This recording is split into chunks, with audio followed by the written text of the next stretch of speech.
Nous sommes la moyenne des personnes que nous fréquentons. Je suis Mathieu Stéphanie, entrepreneur récidiviste et cofondateur de Cosa Vostra, cabinet de conseil en stratégie et croissance digitale. Avec Génération Do It Yourself, je vous propose de rencontrer ensemble des entrepreneurs, sportifs ou artistes qui vont littéralement faire exploser notre moyenne.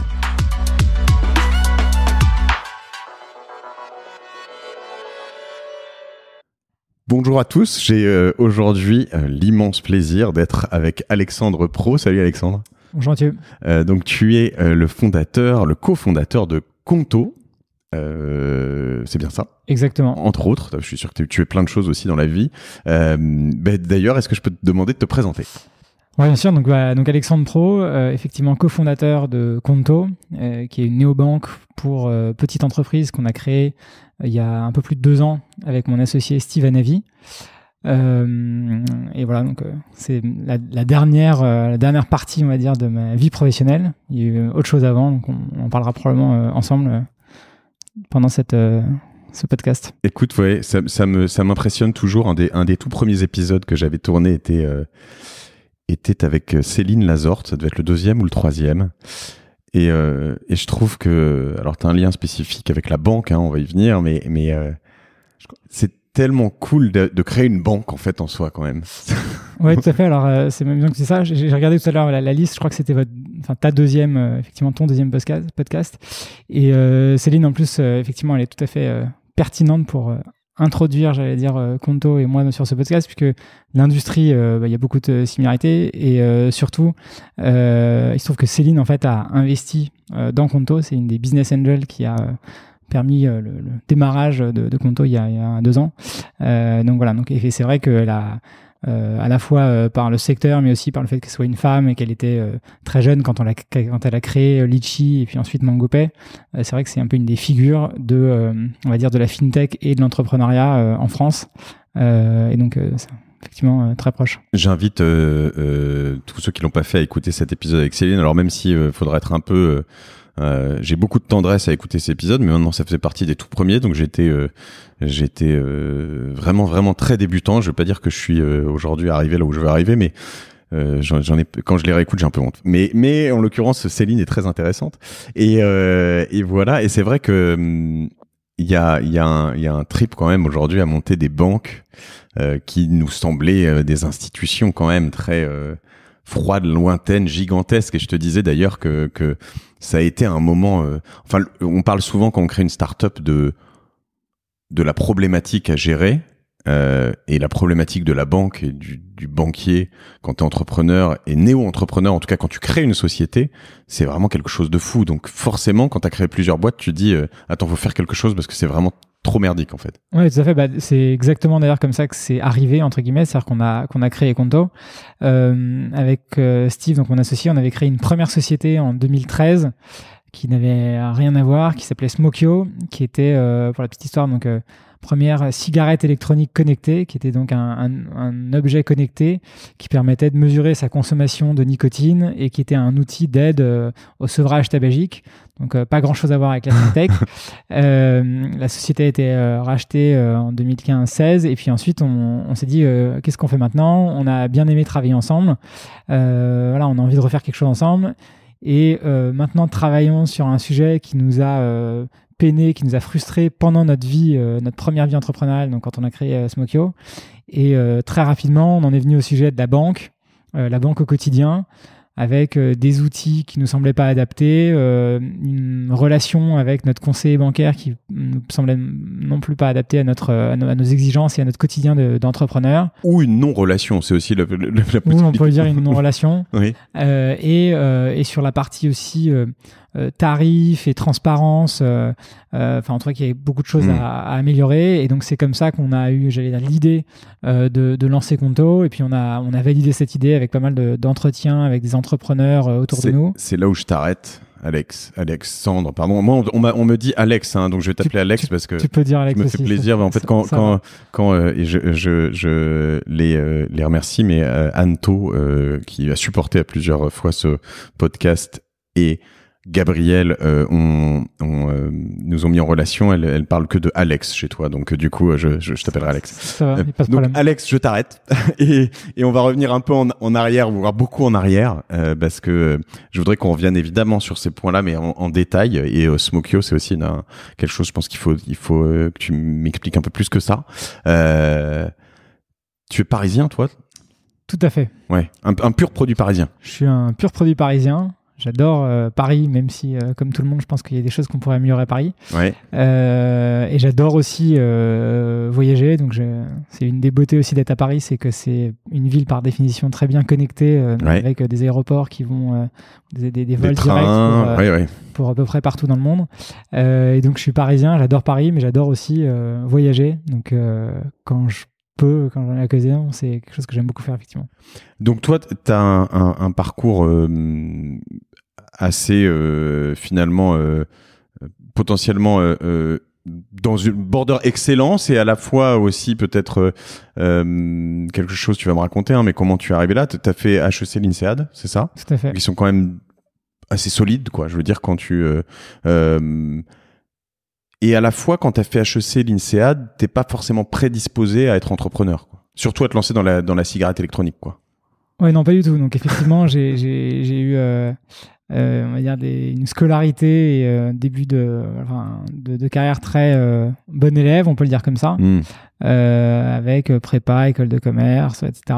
J'ai commencé, donc après HEC, j'ai fait quelques années de conseil en stratégie chez McKinsey. D'accord. Donc, c'est des choses assez... voilà, c'est des très bonnes écoles et des très bons endroits pour commencer sa vie professionnelle. Ouais. Mais effectivement, c'est pas du tout ce qu'on peut appeler d'entrepreneurial comme début de parcours. J'ai cru voir du Goldman Sachs quelque part en plus. Ouais, effectivement, j'ai passé quelques N'aie pas honte, hein. Non. C'est presque, non, mais on a l'impression que tu as coché quand même plein de cases j'ai coché beaucoup de cases, du parfait étudiant qui fait, enfin, je veux dire, Goldman Sachs dans les banques, c'est quand même d'investissement, ou les grosses banques, c'est quand même un peu le top du top. McKinsey dans les gros cabinets de conseil, c'est pareil, hein, on appelle ça, c'est les Big Five, c'est ça?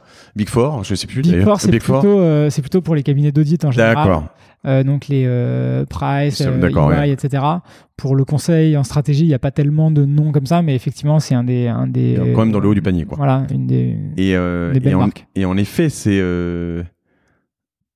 quand même un super truc, mais j'imagine en effet que quand tu prends ce chemin-là, on en a parlé sur ce podcast, notamment avec Bertrand Altmaier, mais tu as quand même un petit peu une route qui est toute tracée. Je veux dire, tu peux aller après maintenant dans des GAFA qui raffolent de ce type de profil, ou tu peux aller dans évidemment la World Company en fait, quoi. Ouais, bien sûr. Comment tu le vis tous ces moments? C'est passionnant, t'es avec des gens super cool, c'est chiant, je sais pas.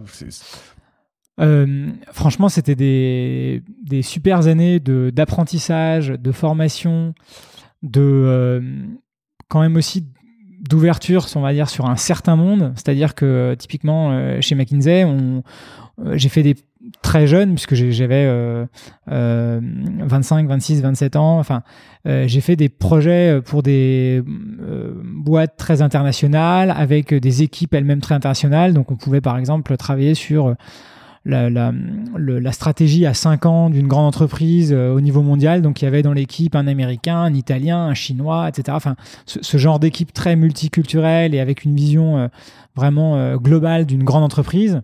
Et t'as un process, quelque chose où t'apprends beaucoup toujours à cadrer dans ta manière de penser, ta manière d'exécuter, ouais. Alors c'est quelquefois ce qu'on reproche aussi à ces grandes maisons, c'est qu'elles ont des méthodes et des frameworks, comme on dit, donc des canevas, on va dire, des cadres de pensée ou de travail qui peuvent être quelquefois un peu trop rigides, mais c'est aussi ça qui est très formateur et qui fait qu'en peu de temps, en quelques mois ou en quelques années, on apprend énormément, on voit énormément.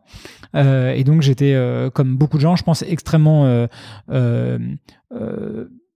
challengé et habitué du coup à voir plein de choses, à apprendre plein de choses pendant ces quelques années en l'occurrence chez McKinsey, avec une exigence, une rigueur, des gens quand même d'un niveau, on va dire, intellectuel, mais surtout une volonté de faire des choses bien, etc. Une ambition, exactement, une exigence très élevée. Donc ça, c'est. Toi, tu te mets la pression quand t'es quand même là-bas. Tu te dis, il faut pas que je.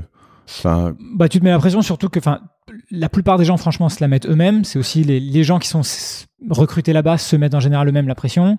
Et s'ils se la mettent pas eux-mêmes, franchement, on leur met. Et si même en leur mettant, ça suffit pas, ils s'en vont, quoi. Donc, c'est vrai que c'est des univers relativement exigeants et durs au sens où on a envie d'avoir des résultats et une qualité de travail, une qualité de présentation, d'expression, etc., qui soit vraiment élevée, quoi. Et j'ai deux questions là-dessus, mais si t'étais pas passé par là, il te manquerait quoi aujourd'hui?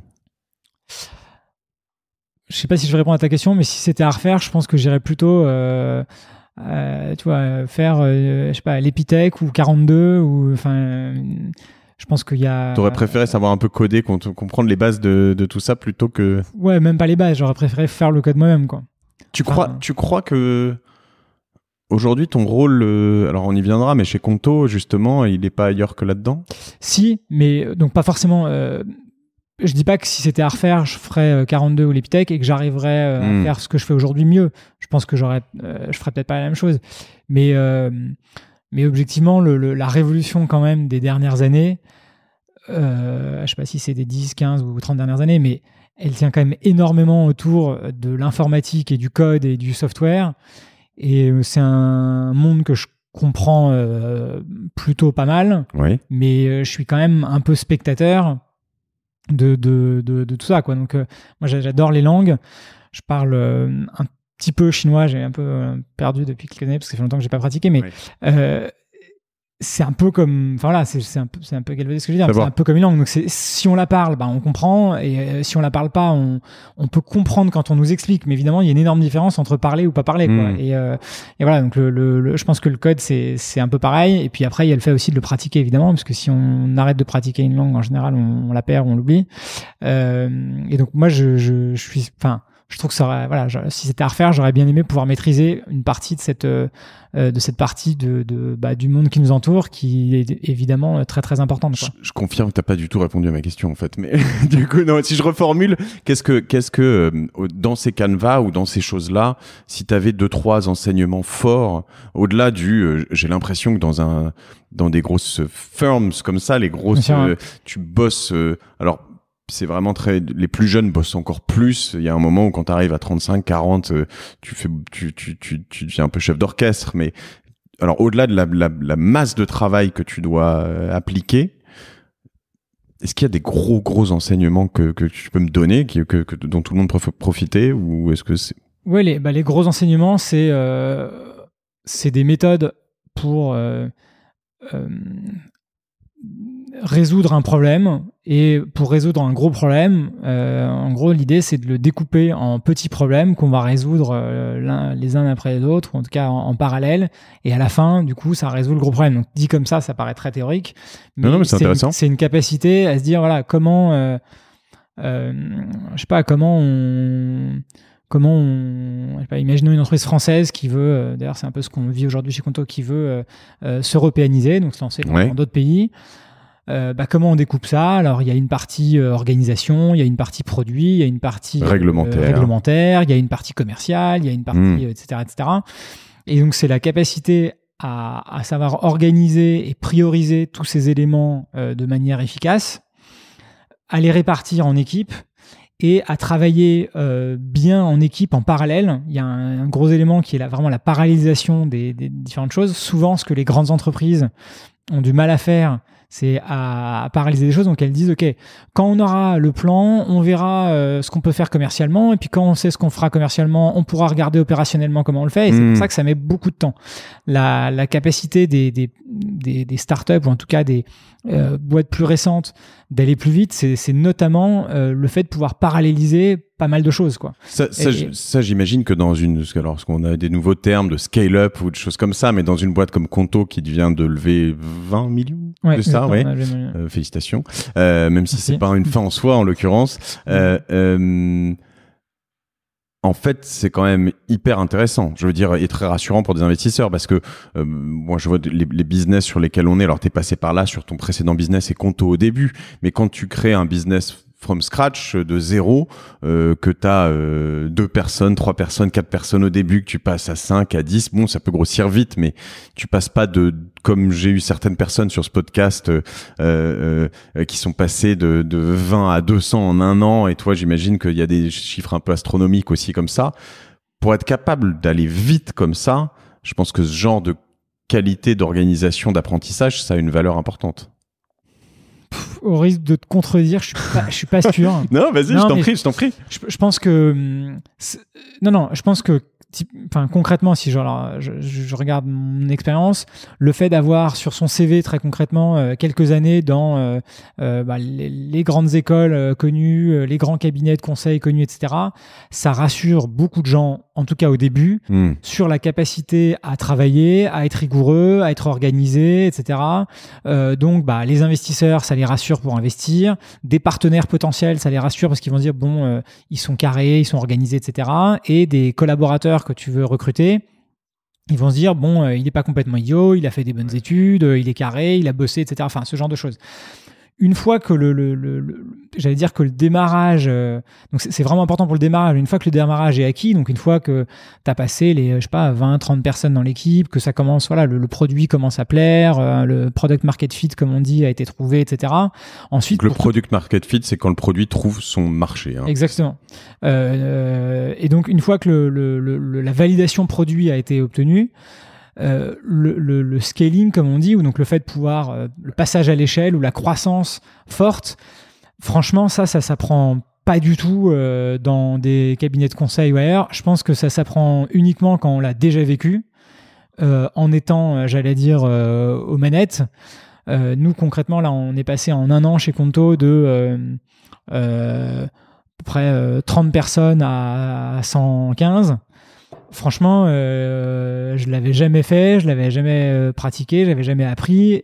Je pense qu'on a fait pas mal d'erreurs. Et même entre 5 et 10 recrutements par mois, quoi. C'est beaucoup, quoi. Ouais, voire 10 s'il y a un peu de turnover. Voilà. Il y a effectivement un peu de turnover, donc c'est plutôt une petite dizaine par mois. Donc ça fait beaucoup de monde. Et donc ça, franchement, ça s'apprend pas à moins de le vivre, parce qu'en fait... Non, mais ce que je voulais dire, je comprends tout à fait ce que tu veux dire, mais nous, on a une ou deux problématiques en ce moment de croissance, peut-être pas d'hyper-croissance comme ça, mais de croissance quand tu passes certains caps de 30, 40 personnes sur Cosa Vostra ou sur Whiplash dont on parlait tout à l'heure, où en fait, t'as tellement de trucs à mener de front. Là, on parle de RH, mais évidemment, en face, tu as de la finance, tu as géré les paiements, gérer les entrées d'argent, gérer les relances, juste ça que pour la finance. Et puis, tu as le commercial, et gérer, passer de 1 commercial à 5, à 10, c'est plus du tout pareil. Et puis, gérer le réglementaire, t'en parles chez toi, il y en a ailleurs aussi. Gérer de l'international, une ouverture de bureau, un déménagement à Tunis, je sais pas quoi. Et du coup...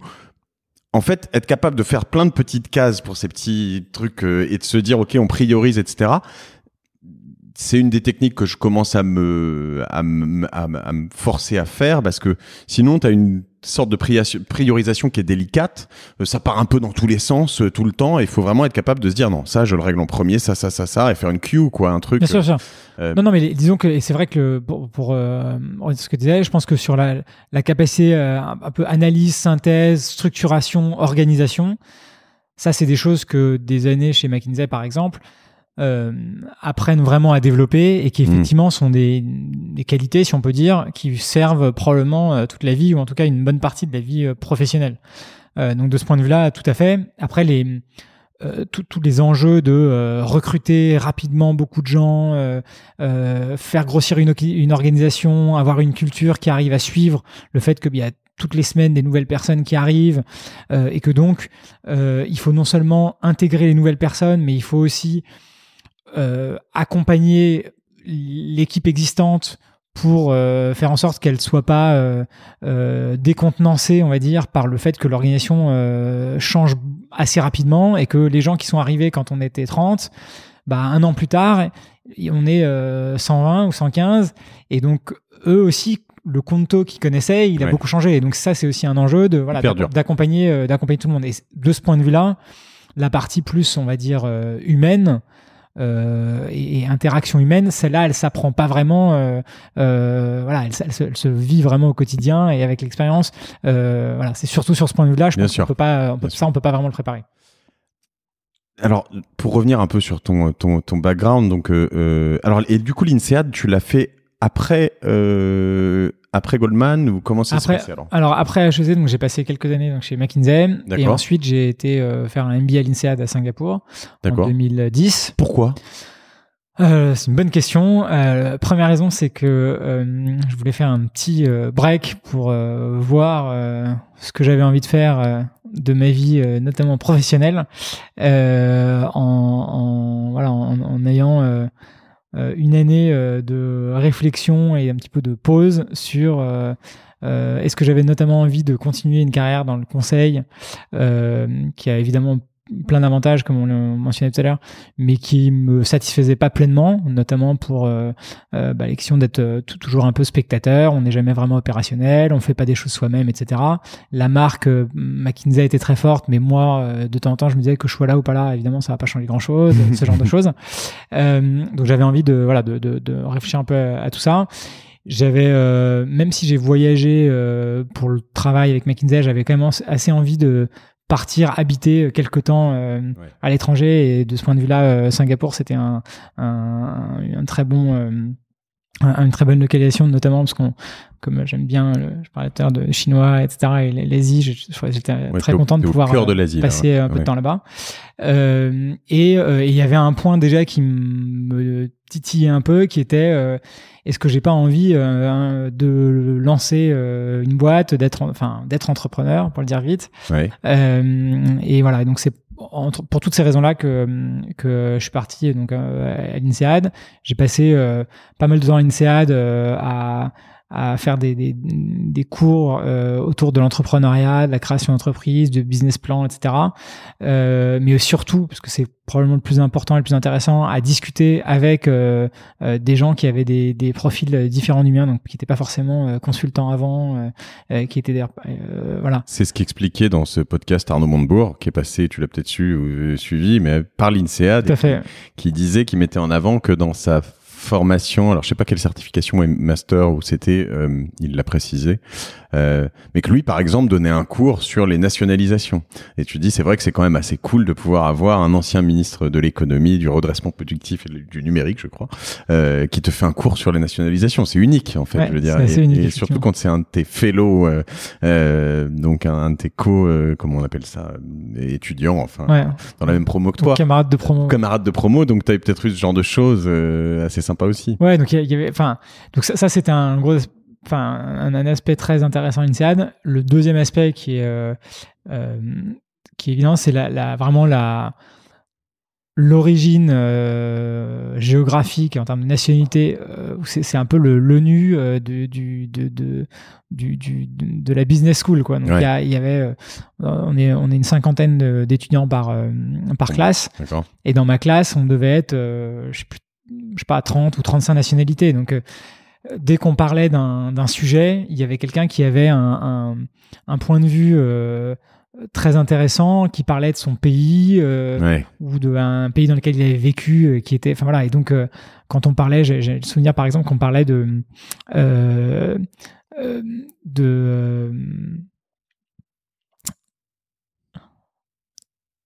j'ai un trou de mémoire, comme on dit en français, bribery. Désolé. Quand on achète les gens en payant des pots de vin, etc. J'ai oublié. D'accord. Oui, on t'a compris de toute façon. Voilà. Ouais, bribery. Donc oui, c'est ça. Et il y avait deux Indonésiens dans mon équipe, dans ma classe, qui racontaient que en Indonésie, malheureusement, il y a encore beaucoup de choses. Alors c'était en 2010, donc peut-être que ça a changé depuis, mais en 2010, il y avait encore beaucoup de choses qui malheureusement se réglaient avec des pots de vin, etc. Et que si on voulait lancer un business en Indonésie, c'était quasiment impossible de le faire sans payer d'une manière ou d'une autre à des officiels, à des maires, etc. Et que voilà. Et donc, et franchement, c'est des choses qui heureusement sont, je pense, très rares en France, par exemple. Mais c'est vrai que du coup, c'est intéressant parce que on voit que l'Indonésie, il y a 250 millions d'habitants. C'est un très gros pays avec un très gros potentiel économique, etc.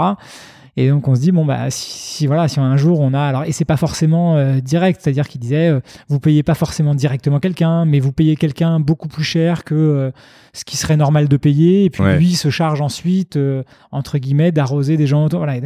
Et donc il y avait des débats un peu sur l'éthique, sur qu'est-ce qu'on peut faire, pas faire, etc.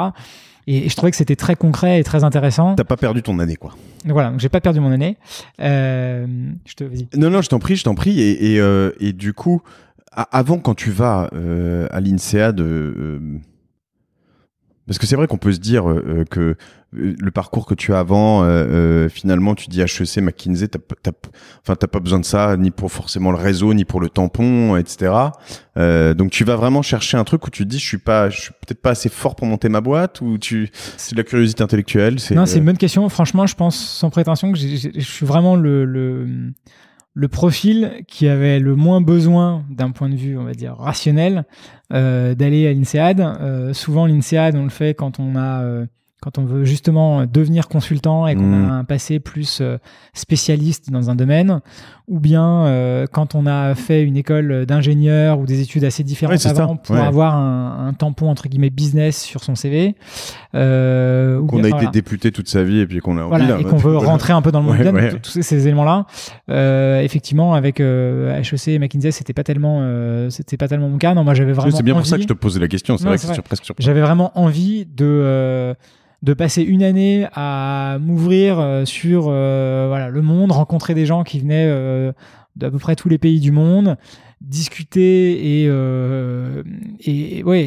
prendre le temps d'échanger après avoir travaillé quelques années sur ce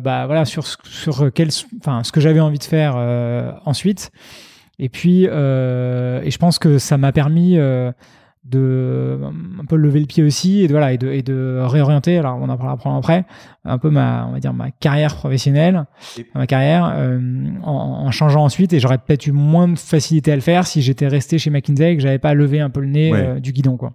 Ouais, t'as ce côté un peu, comme je disais tout à l'heure, mais voie toute tracée, où quand tu lèves pas le nez, en fait, c'est difficile de partir, tout le monde te met la pression autour de toi pour te dire, quand tu regardes ça un peu avec du recul que ce soit McKinsey ou même l'INSEAD, c'est des institutions qui se sont beaucoup renouvelées, transformées, qui sont très modernes, où enfin, je veux dire, il y a eu, j'imagine, dans toutes ces boîtes-là et ces écoles, mais un besoin où il faut absolument qu'on arrive dans un nouvel mode d'apprentissage. Quand tu fais du conseil, tu dois quand même être au taquet sur plein de choses.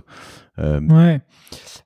J'aime beaucoup critiquer, mais honnêtement, je pense que ces institutions, que ce soit HEC, McKinsey ou l'INSEAD, ont plutôt bien réussi. Très bien réussi, et d'ailleurs leur santé, que ce soit économique ou en termes de nombre d'étudiants, les classements internationaux, etc., enfin du Financial Times ou autre, montrent quand même que c'est des trois institutions qui sont plutôt très bien adaptées.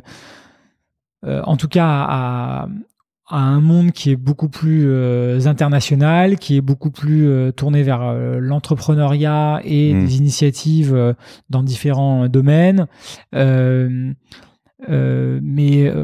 Typiquement McKinsey qui a développé par exemple quelque chose qui s'appelle McKinsey Digital, où il y a on pris une prise en compte justement du digital pour conseiller les entreprises, notamment les grandes entreprises, sur leur stratégie en la matière, etc. Avec ces trois institutions, que ce soit l'INSEAD, HEC ou McKinsey, qui depuis pas mal de temps ont le côté international quand même dans leur veine ou dans leur gène.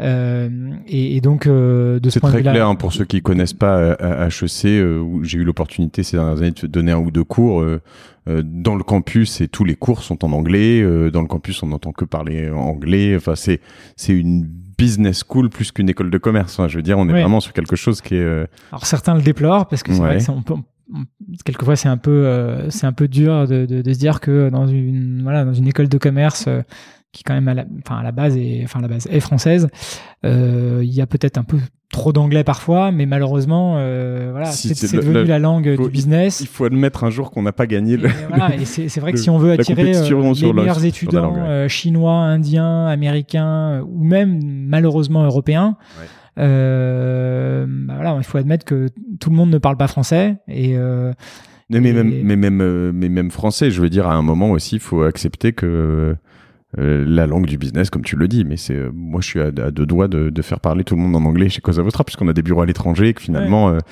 il y a du sens en fait. Je veux dire, quand t'as quelqu'un qui sait pas parler anglais, que au quotidien, quand tu codes, quand t'es sur des problématiques d'apprentissage permanent sur de l'acquisition de trafic, sur du design, sur du conseil, si t'as pas un anglais super fluent, t'es mort en fait. Tu as 20 fois moins de ressources, 30 fois moins, 100 fois moins de ressources en français qu'en anglais sur Internet. Donc, de toute façon, t'es mort. Pardon. Et du coup, sur une dernière question sur justement, nous, on fait du conseil chez Cosa Vostra. Mais évidemment, je suis très loin de McKinsey. C'est quoi les petits secrets ou les grands secrets pour devenir un grand cap de conseil, au-delà de ce que tu apprends comme ça, tu me disais tout à l'heure. Je sais pas, commercialement, comment est-ce que tu as des pas facile. Je pense que comme dans beaucoup de business de services, le recrutement évidemment est clé. Avoir des gens excellents, ça je coche la case. Ça c'est le premier point. Je pense qu'après, c'est d'avoir des méthodes de travail qui sont très claires, très documentées et très, au sens où il y a des process, un petit bouquin ou en tout cas, ça peut être évidemment sur un Google Doc qui est partagé, etc., mais qui décrit comment on travaille. Comment j'arrive chez un client, qu'est-ce que je fais les premiers jours, et donc n'importe quelle personne qui rejoint l'équipe, elle se plonge 2 semaines, 3 semaines, 1 mois, quelle que soit la durée, dans ses standards ou dans ses process, et ensuite elle est efficace et à l'aise pour travailler avec quelqu'un d'autre. L'idée étant que si quelqu'un, typiquement chez McKinsey, si quelqu'un commence une mission et puis au bout de 3 semaines est malade, doit partir, je sais pas quoi, quelle que soit la raison, quelqu'un d'autre peut le remplacer très vite. Alors c'est interchangeable, justement, c'est un mot qui peut être un peu, non mais c'est vrai, c'est un mot qui est connoté négativement parce qu'on se dit du coup je sers à rien, t'es un pion, je suis un pion, etc. Mais en fait la force, c'est justement que on se met au service du client et que pour le client, il veut surtout pas avoir quelqu'un dont tout dépend, parce que si cette personne est malade ou peut pas venir, et donc sinon tu prends des freelances. C'est aussi la chance que tu as en travaillant avec des boîtes un peu plus grosses. Mais ça, finalement, pour nous, c'est assez natif dans le sens où nous, on fait beaucoup de code, de design, de choses comme ça. On a des ingénieurs, etc. Donc, les projets sont faits sur des outils de type Basecamp, des Asana, des Trello, des tas de choses comme ça. Donc, tout est très bien suivi et très bien processisé. Mais en effet, il faut savoir l'appliquer au conseil. Ça, c'est un deuxième point. Je pense qu'un troisième point qui est lié, en fait, c'est les trainings. Donc, avoir des formations permanentes. Sur des nouveaux outils, sur on débrief d'une mission client qu'on a faite.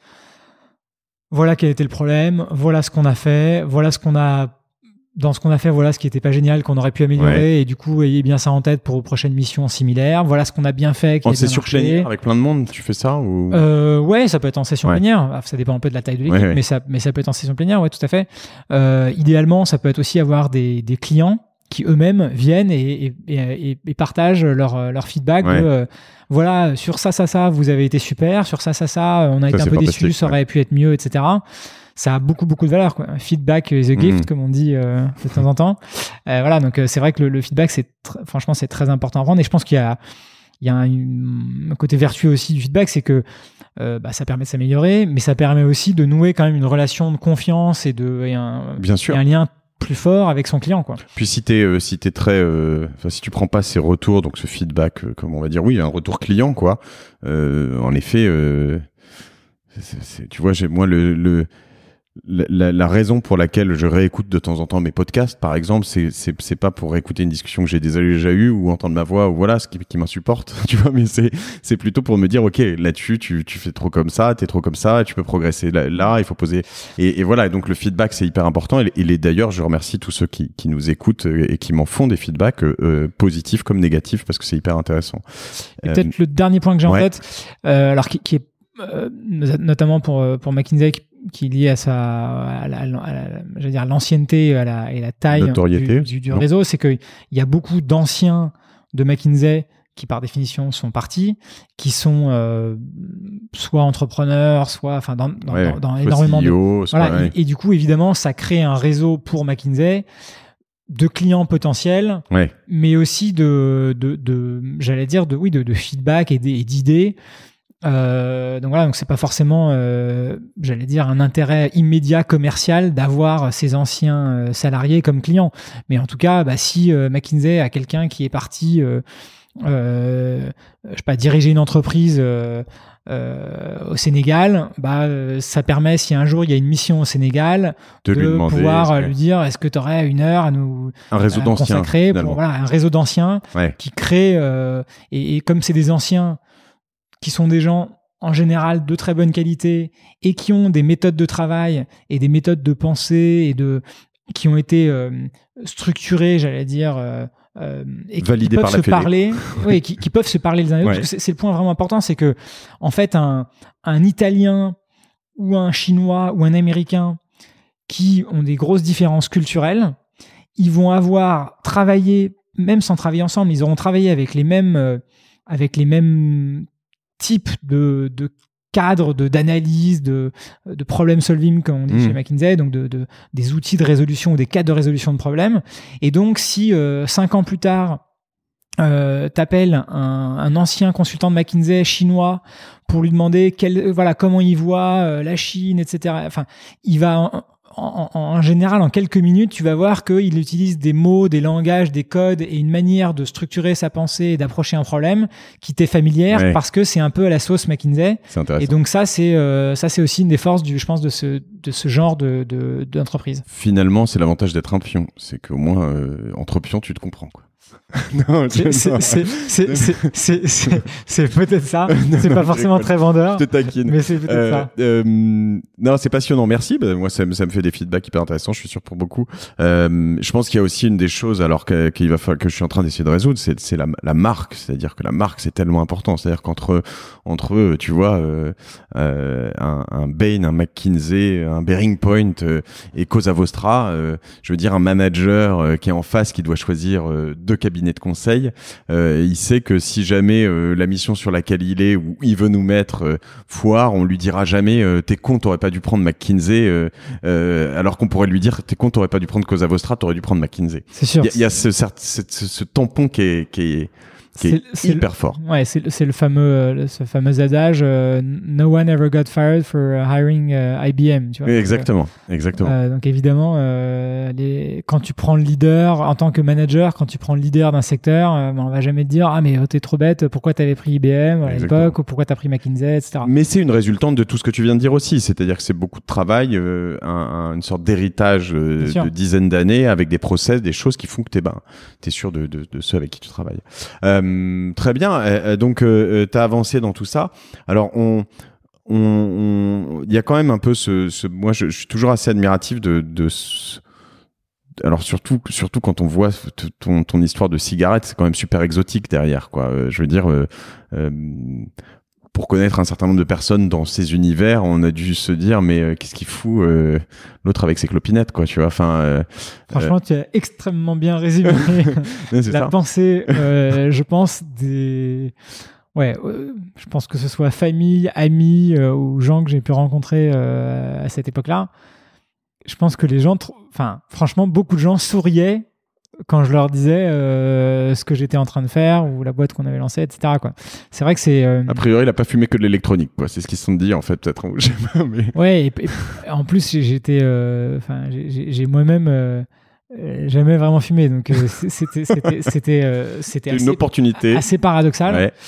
En fait, pour la petite histoire, donc on était au lycée ensemble avec Steve, mon associé. D'accord. Donc Steven Avi. Hein. Steve Anavi, ouais. Steve Anavi, ah bah voilà, tu vois. Ok. Et donc Steve, excuse-moi, Steve, pardon, si tu nous écoutes.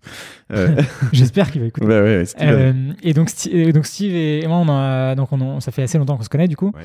On s'est un peu perdu de vue après le lycée et on s'est retrouvés à l'anniversaire de 30 ans d'une amie qu'on a en commun et on a il me dit alors toi t'en es où, etc. Et donc moi j'ai monté après l'INSEAD, j'ai passé 1 an et demi à monter la filiale française d'une startup qui s'appelait Wimdu. D'accord, qui était en gros une copie, pour faire très simple, une copie d'Airbnb ou un site très inspiré d'Airbnb, donc de location d'appartements entre particuliers. Et à ce moment-là, je venais de partir donc de Wimdu et je dis à Steve, je viens de partir de Wimdu, j'ai envie de maintenant de monter ma boîte entre guillemets, donc de faire vraiment mon truc. Je regarde des idées, je cherche éventuellement un associé, etc. Et lui me dit c'est marrant, moi je suis encore chez Groupon là, mais je vais bientôt partir, j'ai envie de monter un truc. Très etc. bonne école, Groupon. Et effectivement, très bonne école aussi. Et donc, voilà, un peu d'ailleurs, après quelques verres, on se dit, c'est sympa, il faut qu'on se revoie, c'est marrant comme coïncidence, etc. Et puis, on s'est revus après ça. Plusieurs fois, on a déjeuné ensemble, on a pris des verres, etc. On s'est dit, on va échanger sur des idées. Bon, et puis, quelques mois plus tard, on s'est lancé et on a monté donc Smokyo ensemble. Mais ce qui est assez marrant, c'est que lui, donc Steve, était aussi a passé quelques années, il était consultant chez Deloitte et donc moi aussi ex-consultant. Et donc ces quelques mois où on a travaillé ensemble, on a été très PowerPoint, très consultant. Non, mais c'est vrai, pas PowerPoint, mais presque. On a fait des listes d'idées de boîtes, de secteurs qui nous paraissaient intéressants. On a fait des pipelines, comme on disait. Donc, on disait, je sais pas, voilà, on mettait chacun 10 idées de boîte. Et puis après, on se parlait de ces idées de boîte. On disait, OK, on va prendre une demi-heure sur chaque boîte. Et puis, on se donne les avantages, les inconvénients, ce qu'on pense être une bonne idée, une mauvaise idée, pourquoi, etc. Ce qui était au début très intéressant, très stimulant. Et puis en plus, c'était un peu la période où on disait autour de nous, ce qui était vrai d'ailleurs, on travaille avec Steve sur des idées de boîte, on veut lancer un truc, etc. Donc les premières semaines, c'est très excitant, très enivrant. On se dit, je vais bientôt lancer une boîte, je vais bientôt être entrepreneur, etc. Et puis au bout d'un mois ou deux, on se dit, en fait, on a beaucoup parlé d'idées, mais pour l'instant, on ne sait pas exactement ce qu'on va faire, etc. Et il y a un moment où ça devient un peu... je sais pas si anxiogène est le mot, mais en tout cas, on se dit, en fait, maintenant, ça fait 1 mois et demi, 2 mois. En fait, il y a un moment où il faut se lancer. Donc, il y a toute une littérature qui est écrite en ce moment sur les néo-entrepreneurs ou futurs entrepreneurs avec des gens qui sont assez critiques. J'ai pas trop je pense que, mais où en fait, pour certains, cette période peut durer 6 mois, 12 mois, voire 18 mois, la durée du chômage. C'est là où vont dire les gens qui sont très critiques. C'est-à-dire que dans tous les très gros coworking, tu vas avoir une armée de gens qui se disent entrepreneurs et qui... moi, je pense que tu l'es entrepreneur à partir du moment où tu cherches. Mais c'est vrai que en effet, il y a un moment où il y a une bascule où tu dois juste mettre les mains dans le cambouis et te lancer dans un projet, quoi. Non, je pense... Alors, je suis 200% d'accord avec ce que tu as dit sur la partie chômage, etc. Parce que c'est vrai que souvent, alors c'est un peu une des phrases aussi un peu galvaudées, mais tout le monde dit que le premier investisseur de France, c'est Pôle emploi. C'est Pôle emploi, quoi. Parce que, ou en tout cas, le premier. Mais c'est aussi une des chances qu'on a en France. Mais tout à fait, c'est effectivement aussi ce qui permet à certaines personnes de sauter le pas. En revanche, je pense que tu n'es pas entrepreneur à partir du moment où tu cherches une idée. Je pense que tu es entrepreneur à partir du moment où tu dis à toi-même et autour de toi, parce qu'il y a aussi un peu un côté social et public, de dire voilà, je me lance, je fais ça, il y a plus rien autre, il y a plus d'autres options, je fais ça, peut-être pas pendant 10 ans, mais je fais ça voilà, au moins pour quelques mois, et je mets toute mon énergie, ma passion, mon temps, mon intelligence pour faire ce truc-là. Ouais. Et voilà, sinon il y a un côté un peu oui, je regarde, enfin voilà. Oui, il y a des gens qui papillonnent pendant. Exactement, qui peut effectivement durer très longtemps et quelquefois ne pas déboucher sur un vrai saut entre guillemets dans l'entrepreneuriat. Et donc ça c'est heureusement quelque chose qu'on n'a pas fait avec Steve, de passer des mois et des mois et des mois comme ça. Et donc au bout de 3 ou 4 mois, on s'est lancé. En fait, je pense qu'on a eu un moment qui a été vraiment intéressant et important pour nous, c'est qu'on a fait un startup week-end. D'accord. Qui, comme son nom l'indique, est un week-end qui permet, qui est organisé donc c'est organisé partout en France et c'est, je crois, peut-être une fois par mois à peu près à Paris. Donc nous, il se trouve qu'on l'avait fait à Paris et le principe, c'est que de 18h le vendredi à 18h le dimanche, donc en gros pendant 48 heures, on travaille en petits groupes sur une nouvelle idée de boîte. Et on constitue un petit groupe donc le vendredi soir avec des gens qu'on connaît pas forcément. Ouais. Donc en l'occurrence avec Steve, on avait constitué un petit groupe de 5 personnes. On était tous les deux ensemble, mais les 3 autres, on les a rencontrés ce jour-là.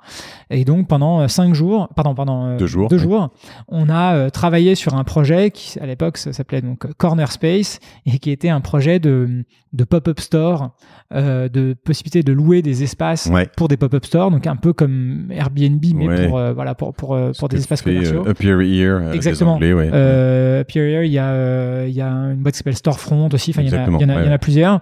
Et c'était entre autres parce que moi j'avais l'expérience Wimdu, Airbnb, etc. Et, c'était un peu le début de cette tendance aussi. Et il se trouve qu'on a donc passé 2 jours vraiment à fond sur cette idée, à commencer à faire les designs du site, etc. Et à la fin du week-end, on pitch. Chacun pitch, chaque équipe pitch. Il y avait, je pense, une vingtaine d'équipes, et il se trouve qu'on a gagné donc le concours de pitch pendant ce startup week-end. Et c'est là où on s'est dit, c'était un peu le déclic de se dire, ok, en fait, il n'y a pas de raison que l'idée qu'on choisit, si on la pitch entre guillemets aussi bien que celle qu'on a pitchée là, et si on se débrouille bien pour avoir une bonne équipe, etc., il n'y a pas de raison qu'on n'y arrive pas. Donc on s'est dit, bon, en fait, peu importe l'idée, quoi. Non, pas peu importe l'idée, mais en fait, on s'est dit, par définition, si on le fait pas, on va pas savoir. Et il y a, encore une fois, il y a un côté un peu sexy et sympa de dire je suis en train de chercher une idée, je vais bientôt monter une boîte, etc. Mais en fait, on voit le temps qui passe et on se dit, en fait, les 2 mois ou les 3 mois qu'on a passé à brainstormer sur des idées, on aurait pu le passer à creuser vraiment à fond un sujet, voire déjà peut-être à lancer une boîte. Voilà. Et donc c'est... Pour tout te dire, c'est vrai que c'est peut-être un défaut, mais ce côté un peu bulldozer, mais ce moment où je me dis on cherche une idée, etc. En fait, il me stresse énormément. J'aime pas du tout ça. En fait, je trouve que c'est en fait, je pense que c'est plus les idées qui se chamboulent et se dire celle-là j'ai pas le temps de la monter, celle-là j'ai pas le temps de la monter. Mais je trouve ça très stressant en fait d'être dans ce truc. L'avantage que ça a, c'est que quand t'as trop d'idées, il y a des idées de merde et que de temps en temps tu te lances dans des trucs qui sont soit trop petits, soit tu vois qu'on pas. C'est intéressant d'être capable de prendre le recul et de réfléchir et de se dire si je monte ce truc, et là peut-être sur Conto t'es quand même sur quelque chose un projet de vie qui est juste très très, on le disait, mais super fat quand même. Donc quand tu prends plus de recul, il y a des choses. C'est vrai. Alors je pense que Conto, ce qui est, vu le secteur, donc le secteur bancaire, il y a la partie réglementaire, il y a pas mal de choses qui font que c'est un secteur un peu à part.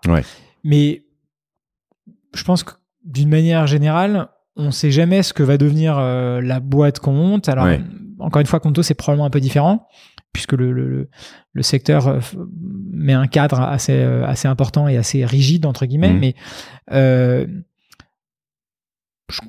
il y a quand même beaucoup de boîtes, et notamment les plus gros cartons, donc je sais pas, on parlait d'Airbnb il y a quelques minutes, mais qui avaient jamais prévu d'être aussi grosses, qui ont démarré sur un point très précis. Airbnb, pour rappel, ils ont lancé ça au départ, les fondateurs, pour permettre à des soutiens de meetings politiques aux États-Unis, quand ils allaient dans une ville pour un meeting politique, de pouvoir être hébergés pendant la durée du meeting politique. Donc c'était sur un airbed. Sur un airbed. Donc c'était vraiment sur une niche, avec des moments extrêmement précis, un lieu extrêmement précis pour des gens qui étaient fous de politique et qui étaient vraiment, fous, en tout cas qui étaient très, des supporters d'un homme politique qui voulait absolument pouvoir dormir dans une ville, potentiellement une toute petite ville où il y avait très peu d'hôtels ou très peu de logements, et qui était prêt à dormir entre guillemets n'importe où parce qu'il voulait absolument aller soutenir cette cause ou cet homme politique. Donc maintenant, évidemment, on est très très très loin de ce cadre-là, et donc je pense que il y a aussi toutes les phases de pivot, c'est un mot dont on parle souvent, c'est le fait d'ajuster son business model ou d'ajuster juste le produit ou le service qu'on offre en fonction des retours des clients et de ce qu'on sent du marché. Un pivot, donc je le reformule autrement, mais dans une startup, c'est vraiment de se dire, tiens, ce que je fais, ça marche pas forcément très bien, et ça peut être un pivot vraiment gigantesque, c'est-à-dire je change littéralement tout, ou juste des petits ou moyens ajustements pour se dire mon modèle économique est pas bon, je touche pas la bonne cible, etc. Exactement. Et je pense que ce que montre aussi quand même une bonne partie, j'allais dire majorité, mais une bonne partie des succès entrepreneuriaux ou des sociétés qui sont montées ces dernières années, c'est que avant de s'être confronté au marché, c'est très difficile de savoir si ça va fonctionner ou pas. Et donc, en fait, on a plutôt intérêt à se lancer, à voir ce qui se passe et à ajuster, à itérer et à s'améliorer, plutôt que à, entre guillemets, travailler en chambre pendant très longtemps, prier pour que ça fonctionne le jour du lancement. Et en fait, on peut être très déçu. Alors, si on parle d'une nouvelle fusée ou d'une nouvelle... Il y a évidemment des choses où c'est compliqué. Enfin, la fusée, je veux dire, c'est un... Chez Ariane Espace, tu peux pas bricoler, faire les choses quick and dirty, quoi. Donc, ce que je dis a des limites. Mais même chez Conto, je veux dire, tu peux pas lancer une banque vite fait, bien fait, tu vois. Enfin, on y reviendra tout à l'heure. À la limite, je vais faire une pause là-dessus parce que on doit revenir et puis le temps tourne quand même. Je te disais que je prenais le temps. T'étais stressé d'ailleurs, mais tu vois, on l'a pris le temps. Revenons rapidement sur Smokyo. Donc, cigarette électronique, tu me disais qu'il contrôle un peu et qui te donne en temps réel ou voilà ce que tu fumes, comment t'évolues, etc. Tout à fait. Donc, c'est un hardware. Alors, Smokyo, c'était effectivement un objet connecté, donc un hardware. Un hardware, donc software, c'est un logiciel. Hardware, c'est un objet réel, quoi. Donc ça, faut le construire, faut le design industriel. Tout à fait. Pareil, compliqué aussi. Donc en fait, ce qu'on a fait, c'est qu'on avait créé en fait une batterie de cigarettes électroniques dans laquelle, donc à l'intérieur de la batterie, il y avait une puce qui enregistrait les consommations. Donc en gros, à quel moment le bouton était appuyé, à quelle force on inhalait, et donc en fonction, on avait développé un algorithme et on a breveté cette technologie qui permettait, en gros, en fonction de l'intensité à laquelle on inhale et du coup des comportements électriques dans la batterie, d'estimer combien de liquide avait été vaporisé. Et comme on savait, comme l'utilisateur renseignait la concentration en nicotine de son liquide, typiquement il y avait des liquides à 6, 12, 18 mg de nicotine par millilitre, on pouvait déduire la quantité de nicotine qui avait été inhalée par l'utilisateur pendant cette bouffée, et du coup tout au long de la journée, etc. Tu n'avais pas à inventer ni la cigarette, ni à avoir des autorisations sanitaires, ni tout ça, puisque tu étais vraiment toi sur la batterie. Exactement, donc c'est pour ça qu'on s'était focalisé sur la batterie. Et qui était connecté à un smartphone, du coup. Exactement, qui était connecté en Bluetooth, alors Bluetooth Low Energy, à un smartphone, exactement comme il y a eu des bracelets. Les balances connectées, les balances connectées, exactement. Et en fait, l'idée, elle est partie d'un constat très simple. On s'est dit, qu'est-ce qui est très dur dans la vie, qu'est-ce qui est très embêtant? C'est très dur de maigrir. Enfin, en tout cas, c'est très embêtant. Il y a beaucoup de gens qui veulent absolument maigrir et c'est compliqué, etc. Et pour maigrir, en tout cas, pour vivre plus sainement, etc., on a créé des bracelets qui permettent de suivre son activité physique, est-ce qu'on marche assez, etc. Et des balances connectées qui permettent de suivre de manière plus simple et plus fluide son poids, et idéalement de se motiver pour perdre du poids. Puis on s'est dit, la deuxième chose qui est très dure, c'est arrêter de fumer. J'avais pas mal de fumeurs à l'époque autour de moi. J'en ai encore malheureusement certaines qui se reconnaîtront, peut-être. Et donc je m'étais dit... Le message est passé. On s'était dit, il y a sûrement quelque chose qu'on peut faire pour, d'une certaine manière, gamifier ou le process pour aider les gens à arrêter de fumer. Et avec Smokyo, avec cet outil, ils vont pouvoir ou elles vont pouvoir facilement suivre leur consommation, bloquer leurs cigarettes électroniques quand ils ont atteint un palier qu'ils ont défini à l'avance. Donc il y avait des petits mécanismes comme ça qui étaient dans le produit. Du coup, tu mets des clopes à la place. J'espère pas. Mais malheureusement, ça on pouvait pas le surveiller, mais j'espère pas. Et donc c'est comme ça qu'on a lancé, sachant que donc ça c'était mi-2013 qu'on a créé Smokyo. Tu mets 2 ans avant de lancer ton truc, non, du coup, avant. Non, alors on a été très vite, mais juste mi-2013, on avait. Alors ça c'était une analyse aussi un peu consultant, mais on s'est dit qu'est-ce qui se passe en ce moment. Et à l'époque, il y avait le boom des objets connectés. On parlait énormément des objets connectés. The Internet of Things. Exactement, Internet of Things. Des objets. Et la deuxième chose dont on parlait beaucoup, c'était la cigarette électronique. Je suppose que ça doit te parler et puis parler à ceux qui vont nous écouter, c'est que il y avait tous les jours des articles sur la cigarette électronique, il y avait des magasins de cigarettes électroniques qui s'ouvraient un peu partout en France, etc. Et donc nous on s'est dit un peu bêtement ou un peu naïvement, c'est quoi les grandes tendances? C'est objets connectés et cigarettes électroniques. Et puis on s'est dit pourquoi est-ce qu'on ne ferait pas une cigarette électronique connectée qui aide un peu? Alors ça paraît un peu théorique et un peu mais c'est un peu comme ça que l'idée est venue. Et puis après on s'est dit au final ça nous paraît pas idiot comme idée, on va essayer de le faire. Et puis en fait on a été tous les deux avec Steve. Et on s'est associé avec un troisième associé qui s'appelle Emra, qui était basé en Chine à l'époque. Et en fait, on a créé la société un petit peu avant l'été 2013. Et en juillet-août 2013, donc à l'été, on s'est dit on va aller en Chine et on va voir si notre idée, est-ce que c'est techniquement faisable? Est-ce qu'on peut trouver une usine qui nous fait ce qu'on veut, etc., etc. Donc on a été passé 15 jours en Chine. Shenzhen. Exactement, Shenzhen, donc au sud de la Chine. Magnifique ville. Juste en face de Hong Kong. Et on a été à Canton plus exactement, qui est juste à côté de Shenzhen. Mais effectivement, on a été à Shenzhen, qui est là où, comme souvent les gens disent, l'usine du monde. Donc c'est là où il y a énormément de produits chinois qui sont fabriqués. Et notamment, je crois 95% des cigarettes électroniques du monde sont fabriquées dans cette région chinoise. Et donc on a été là-bas, on a visité une dizaine d'usines en regardant ce qui était possible de faire, en expliquant notre concept, etc., etc. Et puis ça a été très vite, grâce notamment à cet associé et à l'équipe qu'il avait sur place, qui travaillait sur d'autres sujets, mais qui nous a aidés à avoir les bons contacts, à trouver les bonnes usines qui pouvaient être avec nous. Et donc très rapidement, on a eu un prototype entre les mains, et puis on a eu un prototype entre les mains, et puis ensuite on a fait une petite levée de fonds. D'accord. On a levé à l'époque, alors je dis petite parce que vu les montants qu'on a dépensés ensuite, c'est parti relativement vite, mais on avait quand même 600 000 euros. D'accord. Pour une première levée de fonds, c'est mais on a dû faire donc on a lancé une première production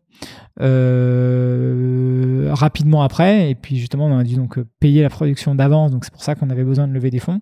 Et donc assez rapidement on a eu des produits qu'on a pu commencer à vendre. Donc on a créé la société, je crois, juste avant l'été, ça devait être en mai ou juin 2013, et nos premiers produits ont été livrés aux clients en février 2014. Très court pour ça a pris 6-7 mois. Pour donc du ça a hardware, été c'est effectivement très court. Moins d'un an. Donc on a eu plein de problèmes évidemment à gérer, mais finalement on y est arrivé et on a réussi à expédier nos produits en février. En France, dans le monde, c'était un truc dans le monde entier. Ouais. Dans le monde entier. Et comment c'est quoi tes premiers?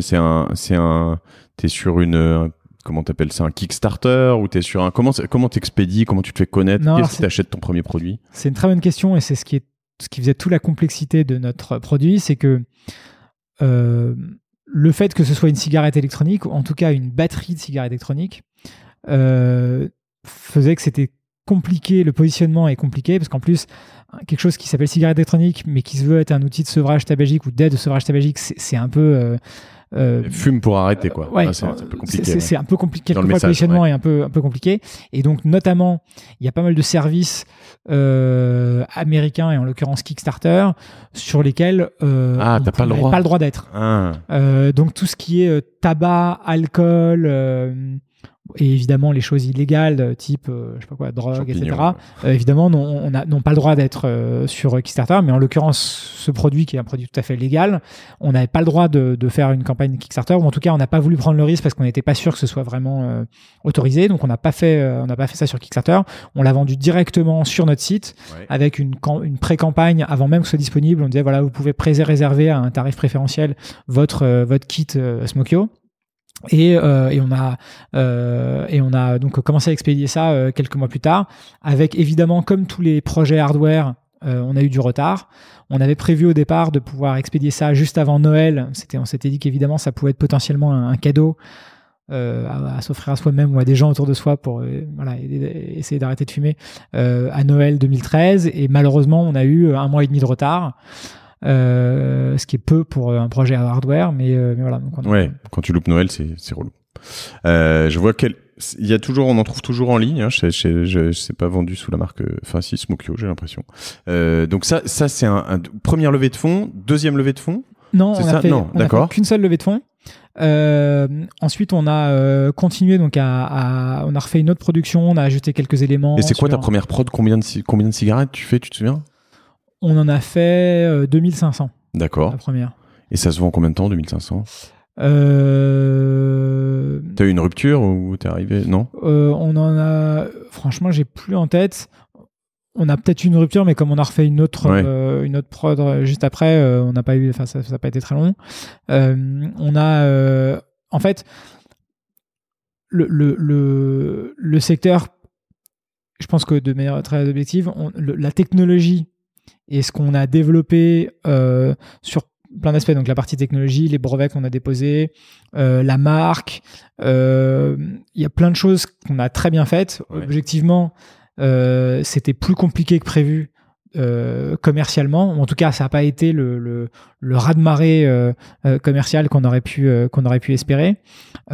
Entre autres, pour la raison que je te donne à l'instant, c'est-à-dire que en fait, pour des magasins de cigarettes électroniques, se dire on va vendre un produit qui potentiellement a pour but d'aider les gens à arrêter, on se tire un peu une balle dans le pied, donc c'était pas forcément un produit qu'ils avaient envie de pousser. Plus cher potentiellement, non? Oui, mais ça à la limite, si on est plus cher et que ça se vend, plus de marge. Pour eux, c'était potentiellement plus de marge, mais disons que pour eux, c'était un positionnement un peu compliqué. Et en revanche, à l'inverse, il aurait fallu être vendu en pharmacie, quoi. Oui, mais les pharmacies, effectivement, elles avaient du mal à se dire on va vendre un truc qui s'appelle cigarette électronique. Ah, donc t'es le cul entre deux chaises là. Et pour la petite histoire, on a voulu vendre, et en fait on devait vendre Smokyo à la Fnac. Ouais. Pour le lancement, alors à Noël, et puis ensuite on avait décalé un peu. Et puis normalement, on devait être vendu donc à la Fnac dans les magasins physiques et sur Fnac.com. Et tout était prêt. Et finalement, au dernier moment, ils nous ont retiré, on va dire, des magasins en disant en fait c'est trop compliqué, on a peur que nos clients ne comprennent pas, on peut pas effectivement une manière de dire si on peut pas assumer. Non mais c'est vrai. Et donc ce que rétrospectivement je peux comprendre, hein, mais donc voilà, donc il y avait un côté on veut aider à améliorer la santé, etc., mais ça s'appelle quand même cigarette électronique. Et donc cette ambiguïté a été franchement assez compliquée à gérer. Donc ça c'est le premier point. Et puis le deuxième point, c'est que le hardware c'est très compliqué. Ouais. C'est très très compliqué parce que évidemment la beauté du software, et notamment dans la partie pivot dont on parlait il y a quelques minutes, c'est que le software, s'il y a un bug, ou pas forcément un bug, mais s'il y a quelque chose qui n'est pas vraiment adapté, si par exemple il y a une fonctionnalité qui manque, ou s'il y a un bouton qui est rouge et que les gens ne comprennent pas bien et on veut le mettre en vert, enfin ce genre de choses, en quelques minutes ou en quelques heures ou éventuellement en quelques jours, on ajuste, et puis il y a un nouveau site, il y a une nouvelle application, ça évolue tout le temps, c'est-à-dire puis on peut ajuster. Exactement. Quand nous on travaille avec beaucoup de clients dans la presse et les médias par exemple, qui ont eu l'habitude dans la presse d'imprimer quelque chose, puis quand c'est imprimé quoi, donc ça lui revoit. Et c'est vrai qu'on leur dit non mais c'est pas grave, lançons le site, et de toute façon on changera demain, on fera une autre couleur, on fera autre chose, on verra. De toute façon, c'est voué à évoluer. Et ça, c'est vrai que c'est magique. Donc ça, on l'a vraiment mesuré. Et c'était, Smokyo, c'était une aventure vraiment géniale pour plein de raisons. la première étant que c'était un vrai produit physique qui se vendait, et donc il y avait des gens qui avaient moi j'ai croisé des gens dans la rue qui avaient une cigarette électronique Smokyo. Franchement, c'est assez incroyable de voir donc ça. On en a vendu dans, je sais plus très bien, je crois 20 ou 22 pays. L'application mobile qui était liée, donc iOS et Android, on l'a traduite en 7 ou 8 langues, dont le coréen, le japonais, etc. C'était assez marrant d'avoir ça dans toutes ces langues. On a acheté des composants électroniques aux États-Unis. On faisait produire la puce électronique en France, notamment pour des raisons de propriété intellectuelle. On voulait séparer, pas tout faire en Chine, etc. Ensuite, on expédiait par avion ces puces électroniques en Chine. Elles étaient assemblées dans des batteries de cigarettes électroniques, puis elles revenaient, etc. Donc c'était une petite société. On était une douzaine ou une quinzaine. Mais malgré ça, on avait c'était une vraie société, on va dire, d'aujourd'hui, avec des composants qui venaient des États-Unis, de la production en Chine, on vendait dans plein de pays, etc. Donc ça, c'était vraiment très, très excitant et très intéressant. Mais encore une fois, la complexité du hardware, c'est que on avait, je me souviens très bien, on avait 2 couleurs. On avait noir et silver, on l'avait appelé, donc quelque chose d'un peu brillant, argenté. Et évidemment, les clients voulaient toujours que du noir, et donc il nous restait sur les bras du silver ou l'inverse. Enfin, et donc voilà. Et évidemment, quand c'est sorti de l'usine, on peut plus le changer, quoi. Et donc ça fait que c'est compliqué. Les problèmes de garantie, de remplacement, de colis pas délivrés, enfin pas livrés, etc. Toutes ces choses logistiques assez classiques en fait, mais qui font que opérationnellement ensuite ça crée beaucoup de complexité et de choses à gérer, surtout quand on est une petite société, quoi. Et du coup là, tu as eu une période où t'as quand même autour de toi tous les gens qui te disent ça va, ça fume, tu vends tes cigarettes, t'es content, on se moque de toi toujours, ou c'est ouais, une fois que c'est parti, c'est quand même un peu plus assumé. Je pense que déjà il y a une vraie étape. Pas assumé de ta part d'ailleurs, excuse-moi, mais en tout cas de ton entourage, c'est plus. Non, bien sûr, je pense qu'il y a une vraie étape, c'est il y a vraiment un produit. Il y a vraiment des clients, alors peut-être pas des millions, mais il y a vraiment des gens qui ont acheté le produit, etc. Et donc déjà ça, c'est franchement une grande fierté, parce que franchement, il y a eu beaucoup, beaucoup d'efforts. Comme on travaillait avec la Chine, il y avait pendant des mois, j'avais des calls, des appels à 3h du matin, parce que 3h du matin, c'était 9h du matin en Chine, et du coup, quand ils arrivaient au bureau, on se parlait, etc. Donc voilà, franchement, c'est beaucoup de travail, beaucoup d'énergie et beaucoup de passion pour ce projet. Et donc, le fait que juste qu'il y ait quelque chose qui effectivement sorte et qui soit commercialisé, déjà, c'est une super étape. Et donc là, beaucoup de gens sont déjà, j'allais dire, assez admirateurs, sans prétention, mais apparemment admiratifs, excusez-moi. Ouais, admiratifs. D'être arrivé là. Ensuite, évidemment, l'autre question, c'est est-ce que, entre guillemets, le business marche, et est-ce que c'est un gros business, et est-ce que ça va être un énorme truc? Et ça, la réponse était que c'était pas tellement le chemin que ça en prenait, même si ça marchait un petit peu. Dans le monde entier, comme tu disais, il y avait quand même quelques... Donc voilà. Et on en a vendu, tu vois, quelques milliers, voire même dizaines de milliers. Donc on en a vendu, mais on voyait bien que ça allait pas devenir t'allais pas remplacer Marlboro, quoi. Voilà, ni Marlboro, ni même... ni même les Nicorette. Et puis même il y a des... Alors, on pourrait considérer ça comme un gadget, mais il y a des gadgets qui se sont vendus à des millions d'exemplaires. Voilà, et là, on n'était pas sur ces volumes-là et sur cette tendance-là. Et ça a duré combien de temps, cette aventure? Ça a duré à peu près 2 ans. D'accord. En fait, au bout de 2 ans... Ce qui est plutôt court. La société a été rachetée par un grand acteur, on va le dire comme ça, du marché du tabac. D'accord. Voilà. Ça reste confidentiel. Ça reste confidentiel. Il y en a pas beaucoup, donc ça peut se deviner. Mais notamment pour la partie, toute la partie propriété intellectuelle, les brevets, la technologie qu'on avait développée, les algorithmes d'estimation donc de la quantité de nicotine et de la quantité de liquide vaporisé pendant une bouffée de cigarette électronique. Ce qui peut être interprété sous différents angles, mais peut-être que tu peux pas rentrer là-dedans. Un angle qui est de se dire je vais tuer ce truc-là parce qu'en fait j'ai pas envie que les gens arrêtent, ou un angle qui est de se dire je vais apprendre des choses où c'est intéressant, ou quitte à ce que vraiment là c'était l'angle numéro 2, clairement. Comment les gens fument, d'accord, on apprend beaucoup de choses. Ah non, pardon. Non, c'était sans trahir de secret, je pense que les grandes sociétés de tabac ont quand même, avec la cigarette électronique, une option extrêmement unique et évidente pour se diversifier et être meilleur ou être moins, en tout cas moins objectivement moins nocive pour la santé. Un des grands, parce qu'on avait travaillé aussi avec des cancérologues, des pneumologues, etc. pour Smokyo. Et les niveaux de risque, c'était la cigarette électronique. On ne sait pas si c'est risque 1, 2 ou 3 parce qu'on manque de recul. Mais la cigarette classique à combustion, c'est risque 100. Donc en fait, on ne sait pas si on peut dire que c'est sans risque, mais ça n'a rien à voir avec la cigarette traditionnelle. Et donc, pour encore une fois, des grands fabricants de tabac, se diversifier dans ce nouveau segment, c'est encore une fois une opportunité assez unique d'améliorer leur impact, on va dire, sociétal, quoi. Et avant d'arriver sur cette fabuleuse aventure qu'est Conto, comment ça s'est parce que j'imagine qu'au bout d'un an et demi, c'est toi qui as cherché à vendre directement ou ça s'est passé? Non, franchement, ça s'est passé. Alors, comme souvent dans la vie, le hasard fait très bien les choses. Ouais. On était basé à Paris pour Smokyo et on a été approché par une société qui dont le travail consiste à mettre en relation des startups et des grands groupes. Ouais.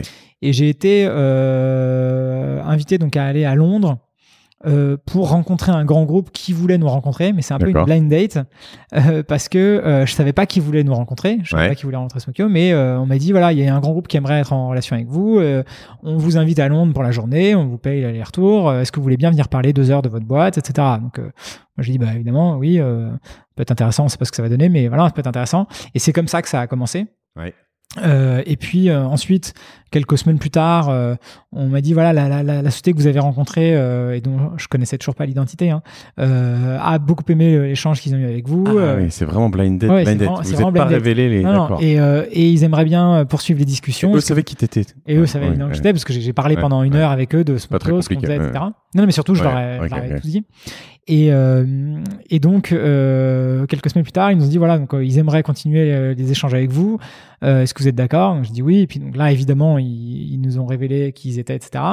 Et puis on a regardé partenariat commercial. Voilà, ça a pris quelques mois. On a regardé ce qui était possible de faire ensemble. Et puis au final, encore une fois, de manière assez naturelle ou en tout cas pas vraiment planifiée, ils nous ont dit en fait. Ce que vous faites nous intéresse vraiment, la technologie, les marques, le produit que vous avez créé, la partie connexion Bluetooth, les apps mobiles que vous avez faites, etc. Nous intéresse beaucoup. Et voilà, et donc c'est clairement, ils nous ont pas racheté pour notre base client ou pour nos. Ouais, c'est un petit peu nous parce qu'on a vous deviez rester. On a passé quelques temps. D'accord. Alors on n'était pas employés, on était consultants en fait pendant quelques mois. Ok.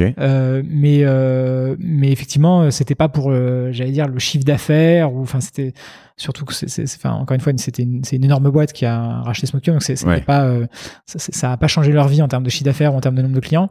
En revanche, en termes de connaissances techniques, de la partie software, donc le logiciel, des applications mobiles qu'on avait créées, etc. La partie brevets qu'on avait développés, tout ça, c'était des choses très intéressantes pour eux. Et donc, du coup, la retour à la case départ, au milieu de vos 4 idées, vous aviez déjà... parce que donc tu repars avec Steve. C'est une très bonne formule parce que c'est retour à la case départ ou alors à la fois... C'est retour à la case départ, mais tout est différent. C'est-à-dire que... T'as appris plein de choses. On a appris plein de choses. Une des choses vraiment essentielles, c'est qu'on a appris à travailler ensemble et donc on repartait pas en se disant je vais monter une boîte avec quelqu'un que je connais bien mais pas très bien, on sait pas trop si ça a marché, etc. Là, c'est évidemment un très très gros point, que ce soit l'un vis-à-vis de l'autre, mais aussi vis-à-vis des investisseurs, vis-à-vis de partenaires, etc. Quand on a 2 associés qui ont déjà monté une boîte ensemble, qui ont vécu des hauts, des bas, qui à la fin ont monté leur boîte, etc. Ils se disent bon, ok, eux, ce qu'on appelle le track record. Exactement. A priori, c'est un couple, ou en tout cas un duo solide qui peut, auquel on peut faire confiance, etc. Donc ça, c'est vraiment un point extrêmement important. La deuxième chose, c'est que on a eu la chance, si je puis dire, de gagner un peu d'argent donc en revendant Smokyo, et donc le début de Conto. Combien? Je peux demander? On dit pas, mais un petit peu d'argent. Ok. Type je la pose. En France, on la donne rarement. Type appartement parisien. D'accord, ouais, d'accord. Voilà. Oui, donc bien. Et en 2 ans, bien. Donc plutôt pas mal. Et on a investi une partie de ce qu'on avait gagné donc pour lancer Conto. Et donc ça change. Bien sûr. Ça change évidemment pas mal la donne. Vous êtes parti directement sur l'idée de Conto? On est parti assez vite. On en parlait tout à l'heure en préambule de cette... Maxime, chez Captain Contrat, je ne sais pas si tu les connais un petit peu, mais a vraiment eu la même démarche, c'est-à-dire se dire j'ai monté une première boîte et puis j'ai vécu des pain points, en tout cas j'ai vécu des trucs qui sont vraiment relous. Et alors ça vraiment mes banquiers s'ils m'entendent vont me fusiller, mais peut-être qu'ils vont pas aller aussi loin dans le podcast. Mais quand t'es dans une banque traditionnelle et que tu crées, alors surtout quand t'es néo-entrepreneur, quand c'est ta première boîte, que t'arrives et que tu veux ouvrir un compte, moi on m'a dit texto en 2005, mais je crois que c'est encore vrai aujourd'hui. Sur ma première boîte, on m'a dit texto dans une banque qui est mi-asiatique, mi-anglaise. On n'ouvre pas de compte pour les entreprises. Revenez nous voir dans 4 ans ou dans 5 ans. Et là, tu dis mais du coup, je fais comment? Je dis, allez voir ailleurs. Et là, tu te dis attends, et c'est un cauchemar. C'est-à-dire ouvrir un compte en banque, c'est un cauchemar. Et après, comme on le disait tout à l'heure, ton conseiller change tout le temps. Si tu veux faire des changements sur des cartes, si tu as des oppositions, des choses, tu n'as jamais personne qui est là, c'est compliqué, etc. Il y a un vrai truc là-dessus. Maxime, lui, voyait l'autre côté sur les statuts, les avocats, les choses qui coûtent cher, sur des choses qui sont potentiellement pour pas mal de gens copier-collables. Donc vous aviez identifié ce truc-là. Nous, on a donc effectivement pendant toute la période Smokyo, donc on a créé, géré. Puis donc à la fin cédé la société. On a vu que et puis en plus comme je disais tout à l'heure, on faisait beaucoup de virements internationaux, de paiements en Chine, aux États-Unis, etc. pour les composants électroniques. Des histoires de change qui sont très très compliquées, des intermédiaires. Qui sont compliqués, qui sont chers, qui sont pas possibles. Il y a des limites. Enfin, je sais pas, il y avait plein de tout était souvent compliqué. Par des trucs comme Rational FX ou des choses comme ça pour acheter à l'étranger. Non, à l'époque on faisait par la banque. J'allais dire simple, hors de prix. Ouais. Par la banque. Les interfaces nous paraissaient compliquées. On avait, comme je pense pas mal les entrepreneurs qui nous écoutent vous reconnaîtront probablement, une petite calculette, le petit boîtier pour te connecter, boîtier pour valider les virements, etc. Enfin, ce genre de choses. Et on se disait, mais c'est quand même bizarre qu'on doive passer par là. Il y a un truc qui nous frustrait énormément et qui est vraiment un bonheur sur Conto, c'est que dans les banques traditionnelles, on a un historique en ligne qui est limité en général à 3 mois. Ouais. Nous, on a fait avec Conto un peu une interface à la Gmail avec une barre de recherche et puis on peut rechercher dans un historique illimité, ou enfin en tout cas, je sais pas, on va dire 10 ans d'historique, toutes les transactions qu'on a faites. Donc je sais pas, je tape EDF, j'ai tous mes prélèvements EDF depuis 10 ans. Quoi. Mais c'est aberrant quand tu te dis mais pourquoi 3 mois en fait? Mais alors revenons sur cette création. Alors du coup parce que ce qui est important, je te bombarde de questions, mais c'est que t'es parti sur un truc qui est je veux dire, je pense que t'es ni le premier ni le dernier. T'as pas eu une idée révolutionnaire sur Conto.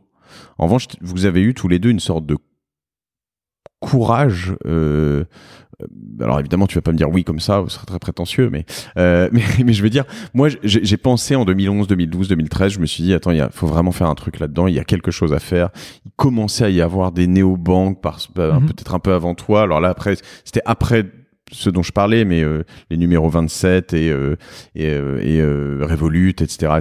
Mais sur du B2C, mais ce truc est une montagne à gravir quand même, quoi. C'est monter une banque. Alors tu peux revenir comment vous avez eu l'idée, mais quand tu te dis ok, on y va.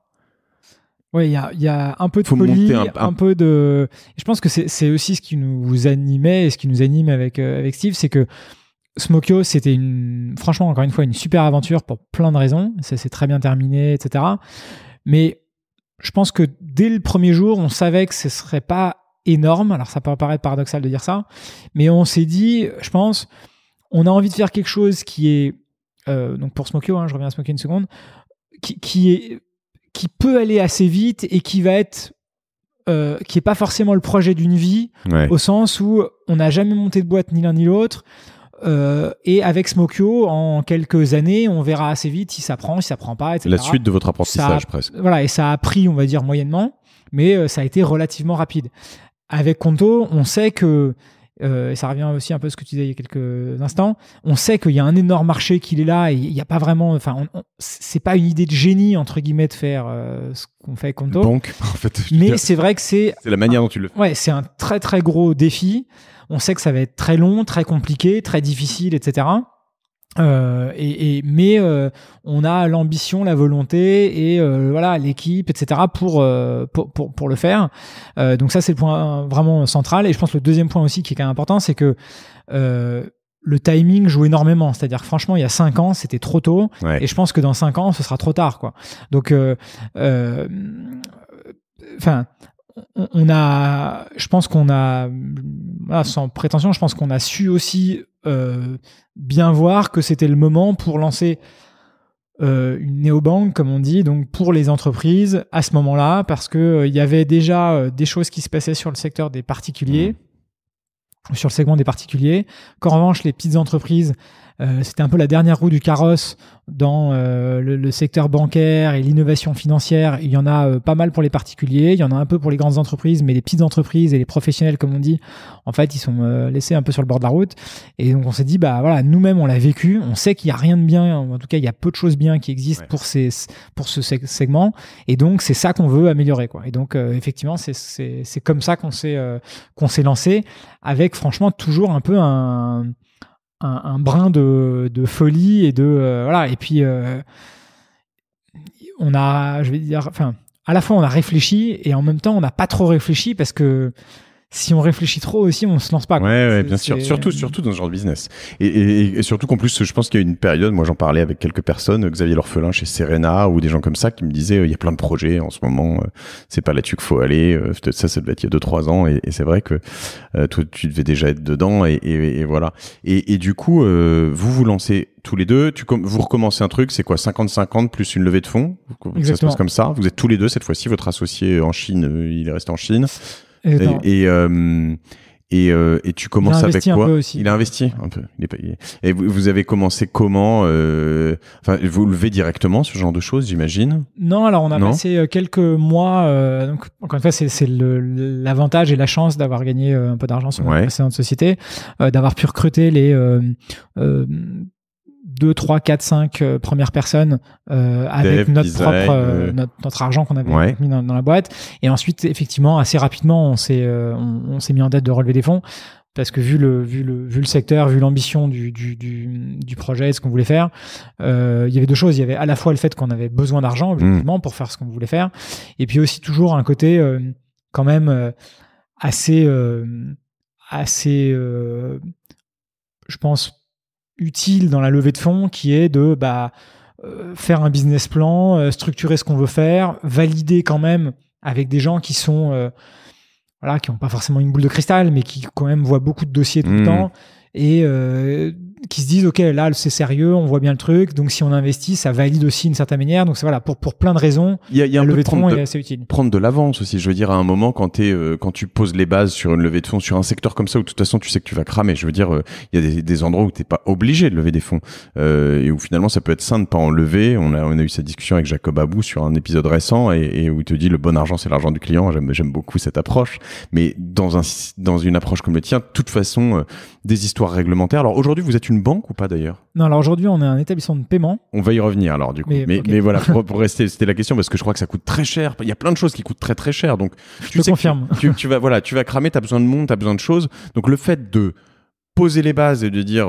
finalement je suis Conto, je suis le numéro 1, enfin je suis le premier qu'on connaît dans tout ça, j'en connais un ou deux autres d'ailleurs, mais je veux dire il y a ce côté un peu comme WeWork sur les bureaux, comme Captain Contrat sur les contrats. Je veux dire, t'as quand même la prime au leader. Donc finalement, être le leader et lever en tant que leader, c'est peut-être pas mal.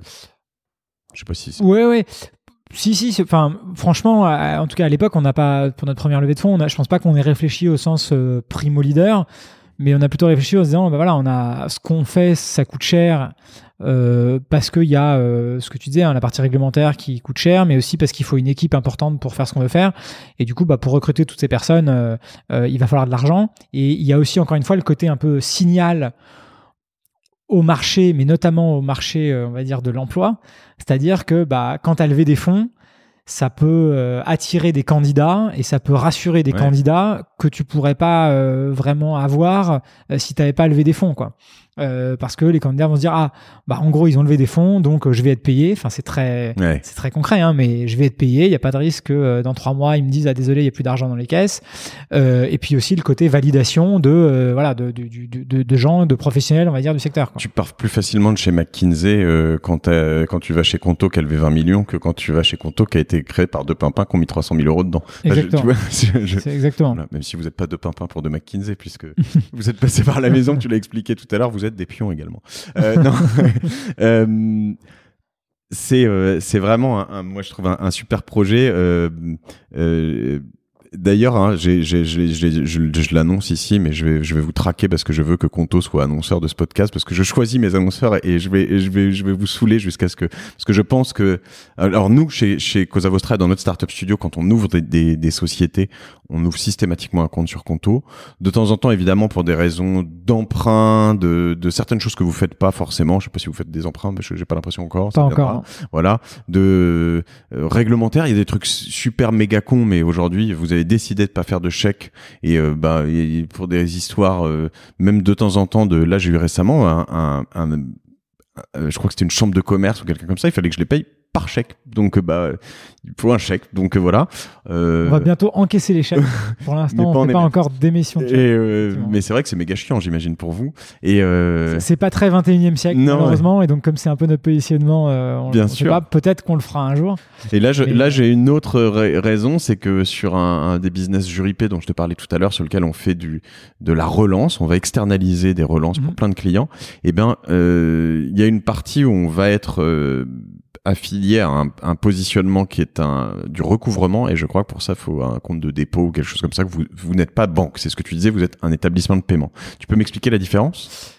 Oui, alors c'est très simple. Les banques traditionnelles, hein, qu'on connaît tous, elles ont un statut qui est d'établissement de crédit, et nous on est établissement de paiement. Et la différence se comprend assez bien avec les termes. Nous, on ne peut pas faire de crédit. Donc, vous avez besoin de 10 000 euros pour votre entreprise. Aujourd'hui, nous, on peut pas vous faire ce crédit.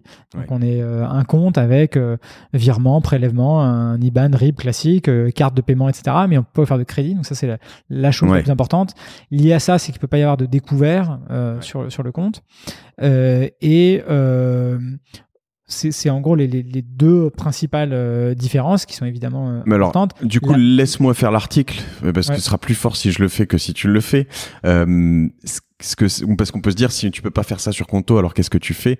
Ce que vous faites, qui est fantastique et que j'utilise au quotidien sur certaines boîtes, hein, c'est d'être capable d'émettre des nouvelles cartes, des cartes virtuelles, de gérer toutes tes cartes, les montants, les plafonds, de baisser un plafond, de dire je veux pas qu'il y ait de paiement sans contact, je veux qu'il y ait un paiement sans contact, je peux l'activer, le désactiver, je veux mettre un plafond à moins de 5 000 euros, à plus de 5 000 euros, de faire des virements en tout cas, et d'émettre des IBAN et des choses comme ça, des prélèvements je crois pas encore, si tu peux automatiser des prélèvements, d'accord, tu peux, enfin voilà, donc en fait, et tout ça est fait, tout ce que je viens de dire là, mais sur ton appli ou ton interface web, mais par un enfant de 6 ans, quoi. Je veux dire, c'est hyper simple, il n'y a jamais besoin d'avoir un contact avec quelqu'un.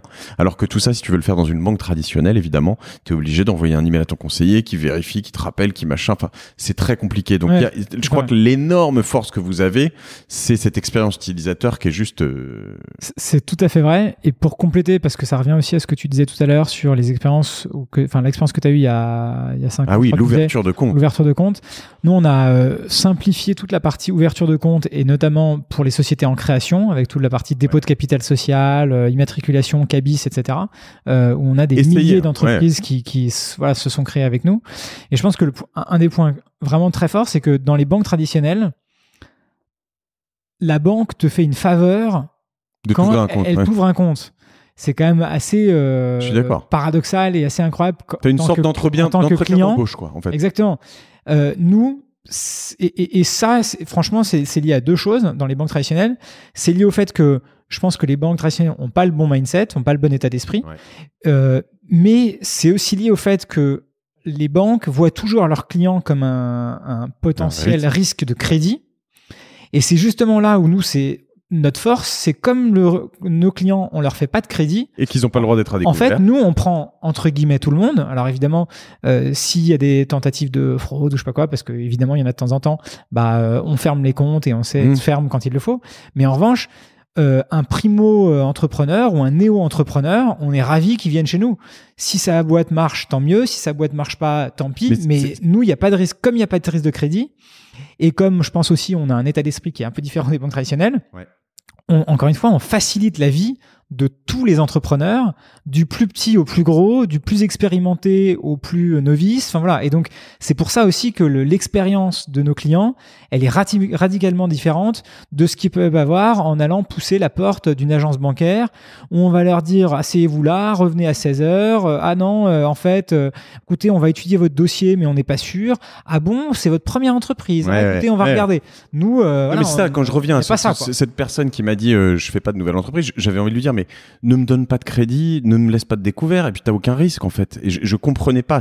Et tu vois, je suis allé à la banque du coin de ma rue en fait, ce qui me semblait assez normal. Et en fait, on m'a envoyé bouler. Et c'est un traumatisme. Je t'en parle de 13 ans après. Et je me dis non mais c'est fou. Ah non, 13 ans pardon. Parce que t'as dit 5 ans. Non, c'était en 2005. C'était en 2005, ma première boîte. Et depuis aujourd'hui, évidemment, on ouvre plus facilement parce qu'on a des relations privilégiées avec des banquiers, mais c'est parce qu'on a ce track record dont je parlais tout à l'heure. Bien sûr. Alors, il y a quand même un point important là-dessus, c'est que on y vient, mais tu t'appelles Alexandre Pro. Donc Pro, c'est un nom connu dans la banque, parce que en l'occurrence, ton père était le patron de la BNP. Exactement. Du coup, j'imagine que quand t'es passé de ta cigarette électronique à la banque, déjà, on s'est dit c'est peut-être un peu plus sérieux.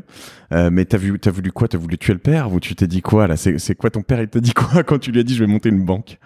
Non, je crois que c'était d'ailleurs un des titres d'un des articles qu'il y a eu au moment où on a lancé Conto. Non, en l'occurrence, je crois que mon père était déjà parti. Il était déjà parti de BNP Paribas quand on a lancé Conto. Je pense que franchement, ça s'est fait de manière assez.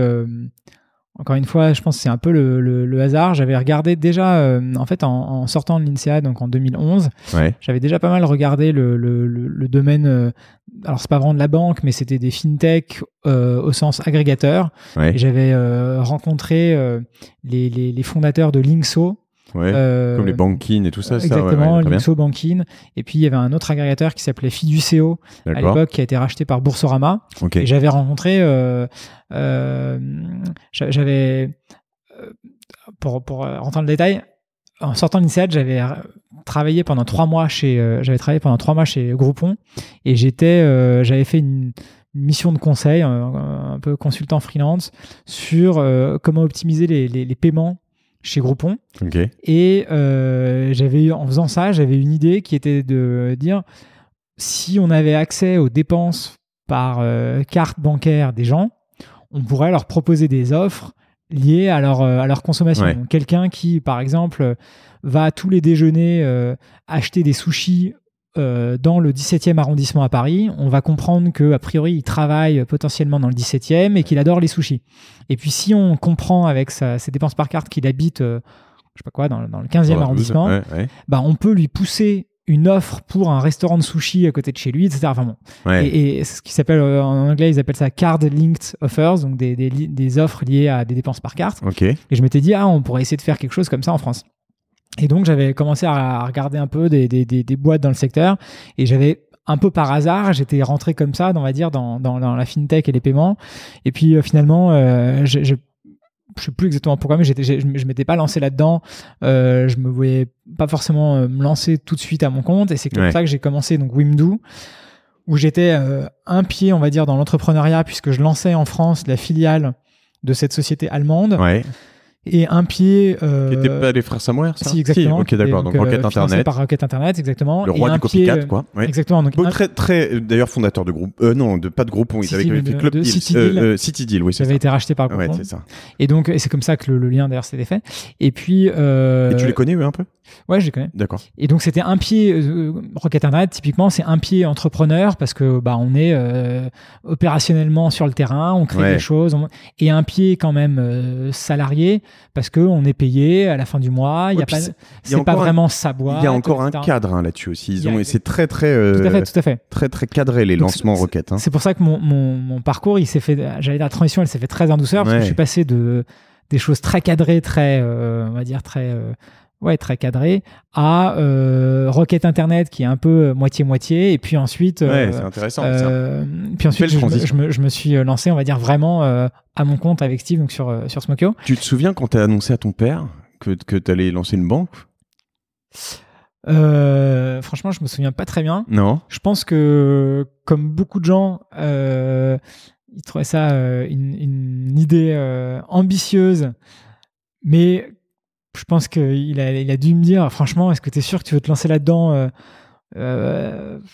d'un point de vue, franchement, c'est réglementé, c'est compliqué. Il y a, ce qui est franchement un peu la réaction que tout le monde a pu avoir à cette époque. Et mais effectivement, donc c'était donc en 2016. C'est tout récent. C'est très récent, hein. Mais c'était déjà assez évident en 2016 qu'on pouvait faire beaucoup mieux pour les petites entreprises d'un point de vue banque au quotidien. Donc c'était à la fois un peu à côté, est-ce que tu es sûr que tu veux se lancer dans ce truc-là, mais c'est pas c'est sûr qu'il y a entre guillemets du business, c'est d'un point de vue très on va dire rationnel, mais est-ce que tu as envie de se lancer dans ce dans ce gros à l'attaque de cette grosse montagne, quoi. Aujourd'hui, c'est super hot, comme j'imagine, comme business. Je veux dire, si tu voulais le revendre, je pense que tu pourrais quasiment le revendre déjà, Conto, non? C'est probablement pas, ou peut-être pas, je sais pas, mais... Franchement, peut-être, c'est pas du tout ce qu'on cherche à faire. Encore une fois, on a... Smokyo, c'était trop court et c'était pas assez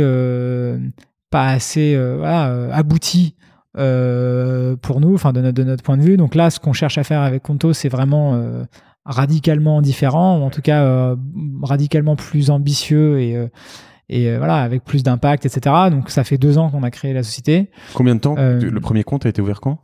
Le premier compte a été ouvert en bêta, c'est-à-dire avec des premiers utilisateurs qui utilisaient le service sans le payer. C'était en avril 2017. Et en mars 2017, et l'ouverture au public, on l'a faite en juillet 2017. Donc, t'as même pas le droit de me dire qui était ton premier compte, si t'as un secret ou avec eux t'as un deal précis?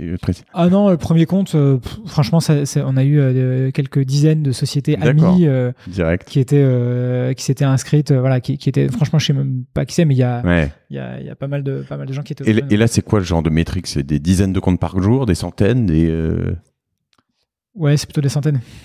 Fou, ouais. Et sans quasiment com en plus aujourd'hui, hein. Vous allez non, malheureusement on peut pas dire ça. Enfin, ce serait peut-être encore plus beau s'il y avait aucune com. Non, franchement on fait de la com, à la fois de la communication, on va dire payante, parce que on fait comme beaucoup de boîtes qui sont en ligne, on fait de la publicité sur AdWords, donc Google, sur Facebook. Donc ça, c'est évidemment des budgets relativement importants, même si par rapport au secteur bancaire, ça reste des budgets très faibles et très efficaces, mais c'est quand même... Oui, mais parce que vous avez cassé toutes les barrières à l'entrée aussi, c'est-à-dire que moi, si je mets ouvrir compte pro et que je tombe sur Conto, je sais qu'en 4 minutes, ce que je disais, il faut le tester, mais j'ouvre un compte, etc. Quand je vais appeler n'importe quelle autre banque, tout à fait. Non, c'est vrai. Des gens, on va me dire non. Donc, t'as raison. Mais donc ça, c'est un des premiers, un budget quand même relativement important, même si, encore une fois, c'est assez peu vu les volumes dont on parle de nouveaux clients, etc. Et après, on a la chance... et on travaille pour tous les jours, mais d'avoir un excellent bouche à oreille avec des gens qui recommandent Conto autour d'eux. Il y a un effet un petit peu viral aussi, c'est que comme quand tu envoies un virement, par exemple, tu peux envoyer un email à la personne qui va recevoir le virement. Il y a des gens qui connaissent pas forcément Conto, qui vont se dire c'est bien ce truc, c'est bien fait, etc. Donc ça fait aussi un peu parler de nous. On a été quand même très plébiscité sur Internet et sur les réseaux sociaux dans beaucoup d'articles ou des blogs sur je sais pas, les 10 services pour les entrepreneurs ou les 5 outils à connaître quand on monte sa boîte ou ce genre de choses. Il y a très souvent Conto parmi ces outils ou ces services qui sont recommandés.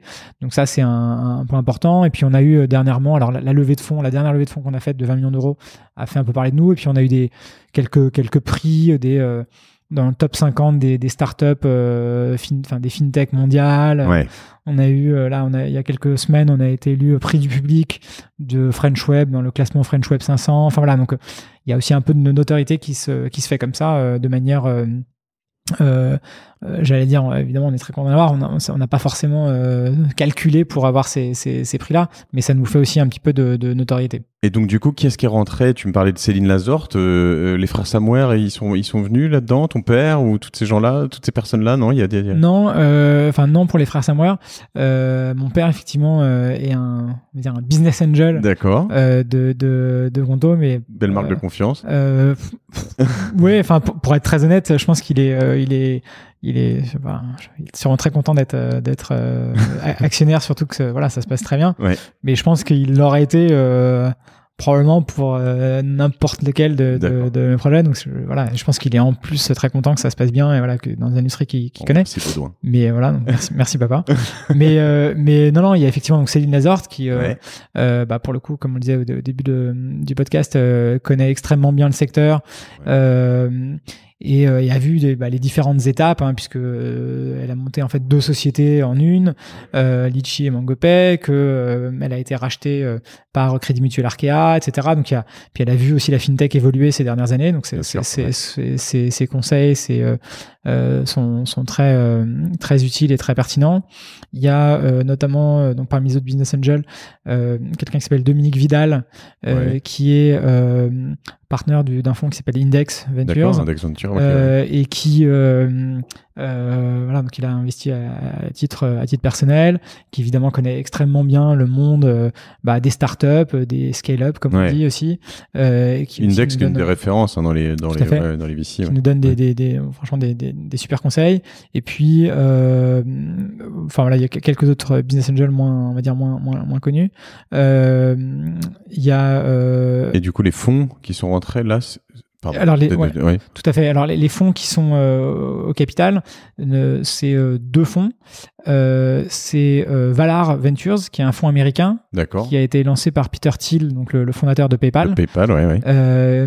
Et donc qui sont au capital depuis le début, en fait, depuis notre première levée de fonds. Et puis le deuxième fonds, pareil, qui aussi grosse référence Peter Thiel des VC, qui est aussi un peu décrié sur certaines de ses sorties. Tout à fait. On n'est pas forcément d'accord avec tout ce qu'il peut dire, mais effectivement, en tout cas sur le plan entrepreneurial et notamment sur la partie fintech, avec PayPal qu'on peut potentiellement considérer comme la première fintech en fait. C'est évidemment une très belle histoire. Et puis deuxième fonds qui est au capital de Conto, qui est un fonds qui s'appelle Alven, un fonds parisien qui est assez connu, un des leaders du secteur en France. Tout à fait. Il se trouve qu'Alven avait déjà investi dans Smokio. Donc c'est là aussi, on parlait tout à l'heure du fait de revenir, j'allais dire retour à zéro, retour à la case départ. Typiquement, ça c'est aussi quelque chose qui est facilité, puisque quand on a déjà eu des investisseurs, une histoire avec, etc., qui te connaissent, c'est plus facile évidemment de relever des fonds. Dernièrement, donc là dans notre dernière levée de fonds, on a donc les 20 millions d'euros qu'on a levés, c'était notamment auprès donc de nos 2 actionnaires historiques, Valar et Alven, et aussi l'entrée au capital de la Banque européenne d'investissement, qui est donc un organisme, on va dire parapublic, en tout cas européen, qui co-investit que s'il y a des privés qui rentrent, c'est ça? En général, oui, et qui surtout a pour mission de développer le tissu économique et les entreprises européennes. Et donc pour ne pas laisser que les GAFA et les BATX prendre le contrôle du monde, notamment sur la donnée, peut-être sur la donnée bancaire économique, ce qui est peut-être pas idiot. Et donc ça, en tout cas, ça épouse vraiment bien notre ambition et notre plan de développement pour les prochaines années, puisque on était présent en France jusqu'à présent, et maintenant on veut lancer en Allemagne, en Italie, en Espagne. D'accord. Et donc voilà, avoir la Banque européenne d'investissement qui est par définition européen et qui soutient des projets aide les entreprises à se développer, c'est exactement dans la lignée de ce qu'on fait. Donc c'est voilà, c'est un des petits actionnaires, donc c'est pas notre premier actionnaire du tout, mais le signal était intéressant pour nous et on pense que c'est bien pour renforcer aussi la Conto et la visibilité qu'on peut avoir. Voilà, une belle histoire qui commence. Conto, Q-O-N-T-O. Je mettrai évidemment les liens sur toutes les plateformes du podcast. Rapidement, Alex, sur aujourd'hui ton orga, depuis, t'as toujours été dans des écoles ou en tout cas environnement professionnel sur lequel tu es dans des endroits où on travaille comme un malade, quoi. Et t'arrives aujourd'hui à lever le pied sur Conto, t'es 7 jours sur 7, 24 sur 24 ou... C'est important, je crois même que les fonds, parmi les meilleurs fonds, en tout cas on a des fonds sur WeFlash par exemple, qui ont bien dit à nos associés opérationnels, pars en vacances, pose le dimanche, voilà. Alors franchement, je travaille beaucoup et j'y pense souvent. Les choses se font pas toutes seules. Mais alors j'ai la chance d'avoir une femme et 2 enfants qui me permettent de voir qu'il y a aussi autre chose dans la vie que force. Exactement que le boulot, que Conto. Je dis qu'ils se forcent dans le bon sens, bien pour sûr, ta femme. Probablement un des meilleurs moments de ma journée, c'est quand j'emmène ma petite fille de 3 ans à l'école le matin. Ouais. Et je le fais tous les jours. Donc voilà. Donc heureusement, il y a autre chose dans la vie que Conto ou le boulot. Enfin voilà, même si c'est passionnant ce qu'on est en train de faire. J'essaye de faire du sport. Donc je cours un peu. J'ai fait ces dernières années, j'ai fait quelques fois des marathons aussi. Donc d'accord. J'essaie aussi je pense que ça aide pas mal d'être pas mal quand même. Marathon, faut faire 3 fois par semaine au moins, ou ouais, pas forcément. Enfin, moi j'ai pas forcément fait 3 fois, mais effectivement, en tout cas ça donne un objectif. Je trouve ça sympa d'avoir un objectif, même si pour certains ça peut être encore un peu compétition, etc. Mais je trouve que ça permet de se motiver pour sortir, surtout quand il fait pas très beau, etc. Mais donc je pense que le sport, et en l'occurrence moi il se trouve que c'est le jogging, ça permet de se détendre, de penser à autre chose pendant 45 minutes. Le matin, le soir je faisais surtout le soir, surtout le soir. Et donc ça c'est je pense vraiment important de le faire. J'adore les vacances comme pas mal de gens, donc je suis ravi aussi de partir en vacances et de pas forcément être 365 jours par an au bureau.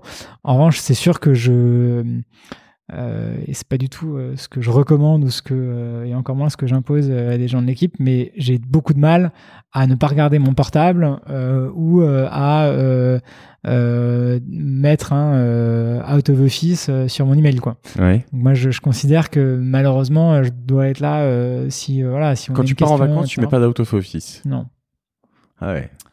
Mon associé Steve fait différemment, lui il met un out of office, donc même moi franchement j'arrive, en tout cas pour l'instant j'arrive pas à le faire, mais encore une fois il va falloir changer, ouais, non mais c'est vrai, il faut savoir, en tout cas, moi j'ai passé le cap du out of office et je ne lis pas mes mails, enfin je dis que je ne lis pas mes mails, d'ailleurs je devrais pas le dire publiquement là, mais je les lis quand même en vrai, mais et je dis merci de me réécrire après, comme ça je rejette la responsabilité à la personne qui m'a écrit, de me dire je rentre le 5 septembre et écrivez-moi à partir du 6 et je vous répondrai. Mais en revanche, là, ce que vous m'avez écrit, ça va passer à la trappe.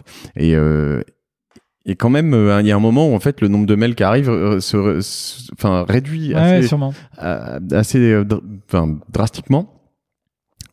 Et honnêtement, je crois que pour passer des vraies vacances, il y a quand même un moment où quand les gens s'attendent pas à ce que tu répondes, c'est mieux. Tu vas y arriver. Non, je vais sûrement y arriver. Alors, je pense qu'on c'est aussi une question évidemment de tempérament, etc. Donc ça, faut peut-être non, mais un peu. Ouais, il y a une question de génération, il y a une question de c'est quelque chose qu'on n'a pas, qui est assez nouveau dans l'ère des gens qui travaillent. Je veux dire, nos parents rapportaient probablement le mien aussi, mais mon père, ma mère, du boulot à la maison un peu, mais le soir ils n'étaient pas sollicités en permanence. C'est vrai que c'est le fil à patte, pardon, du portable mais Mais sinon, alors, enfin, parce que ta question était sur l'organisation, je pense que en grandissant, au sens l'équipe qui grandit, parce qu'aujourd'hui on est 115, bah évidemment on se structure, on s'organise mieux, on a la chance d'avoir des talents et notamment des managers sur qui on peut vraiment s'appuyer dans l'équipe. Ouais. Et donc, bah, je suis tout à fait conscient que je peux partir une semaine en vacances, ne pas regarder mon portable et que entre guillemets la boutique ou le service va tourner et que je suis pas indispensable heureusement aujourd'hui. Mais j'ai du mal à me dire que si quelqu'un a une question dans l'équipe et qui veut me joindre, j'ai du mal à me dire que je vais pas être là pour lui entre guillemets, pour lui ou pour elle. Ouais. Et donc voilà, et c'est entre autres pour ça que je disais que je ne faisais pas de out of office. Quoi. Comment vous répartissez? Oui, mais si c'est des gens de l'équipe, bon, ils le savent aussi. Comment vous répartissez le boulot avec Steve? Steve, il est sur toute la partie produit, tech, opération, et moi sur le reste, donc toute la partie marketing, sales. Communication, HR, toute la partie réglementaire aussi qui est importante vu notre secteur, et la partie finance aussi. Ok, bon, très bien. Écoute, dernière petite question, qu'est-ce que tu dirais à Alex si tu avais l'occasion de le voir à la sortie d'HEC par exemple, tu pouvais lui donner un petit conseil, lui dire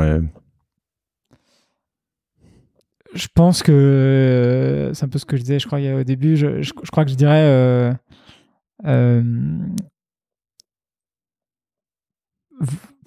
monte une boîte plus rapidement. Je pense on n'est jamais trop jeune pour monter une boîte.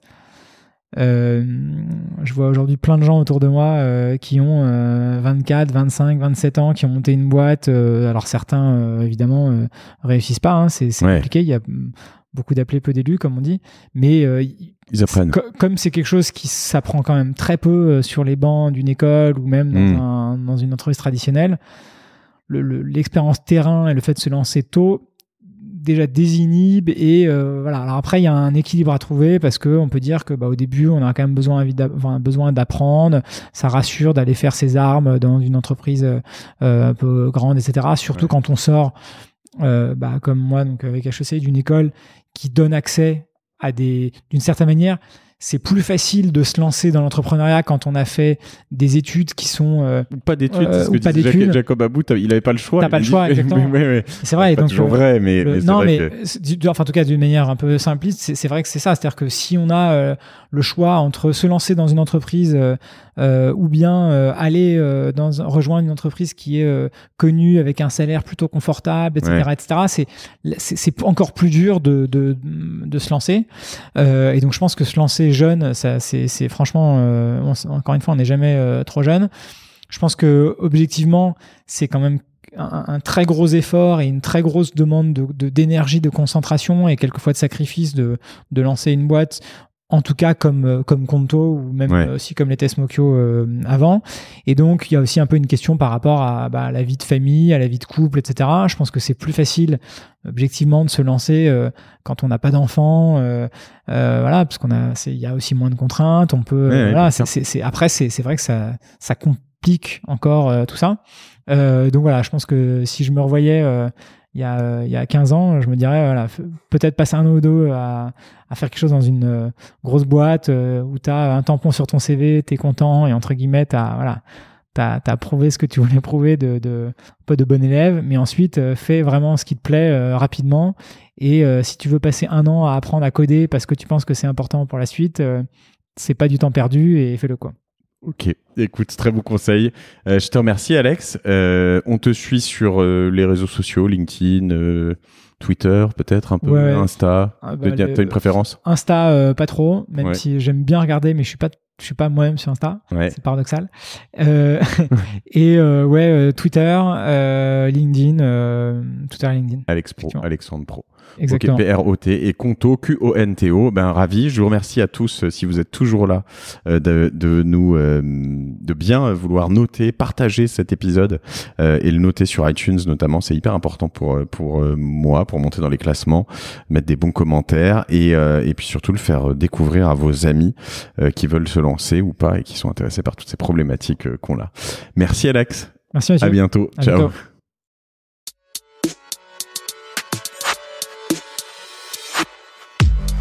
Bravo, vous avez écouté cet épisode de Génération Do It Yourself jusqu'au bout. Merci de le partager à 2 personnes autour de vous, d'inscrire de force vos amis au podcast sur leur smartphone et de mettre une note 5 étoiles avec un gentil commentaire. Ça m'aide énormément pour ressortir dans les classements. Aussi, si vous me laissez votre email sur gdiy.fr, je vous enverrai l'épisode de la semaine ainsi que 2-3 bons plans. Pour finir, n'oubliez pas que si vous avez des besoins en accompagnement digital, toute l'équipe de Cosa Vostra va vous bichonner comme il se doit si vous nous écrivez sur contact@cosavostra.com. Je suis Mathieu Stéphanie et je vous embrasse.